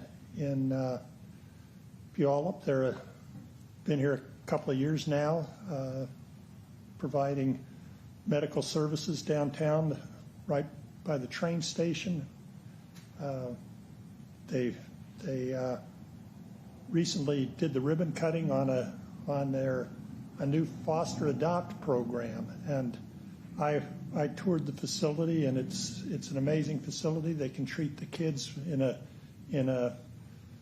atmosphere and an environment that's got toys and not so much medical equipment. And as a parent of a foster daughter that had to go to the emergency room at one point in the stage, I can't tell you how traumatic that was for a little infant girl. And I just want to say that facility is going to be a great addition to our city, and we contributed to that. We made a donation, and they recognized that donation, which I have here tonight,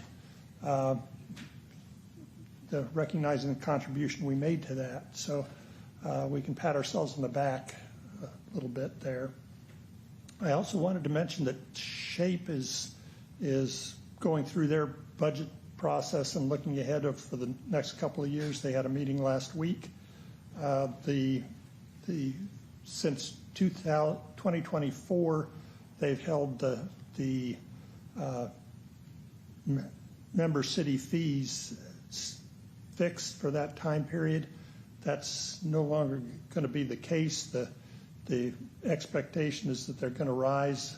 There's significant percentage rises, but not much in terms of dollars.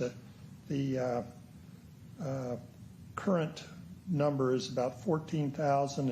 In 2027, it would go up to 15,000. 2028, 16,000. 2029, 17,000, and 2030 and 31, 18,000 and change.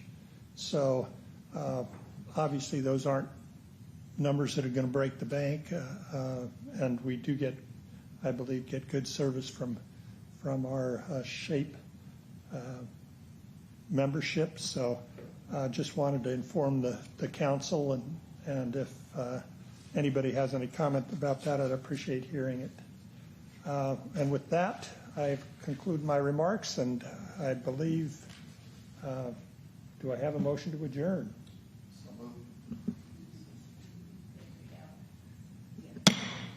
We're done. Thank you.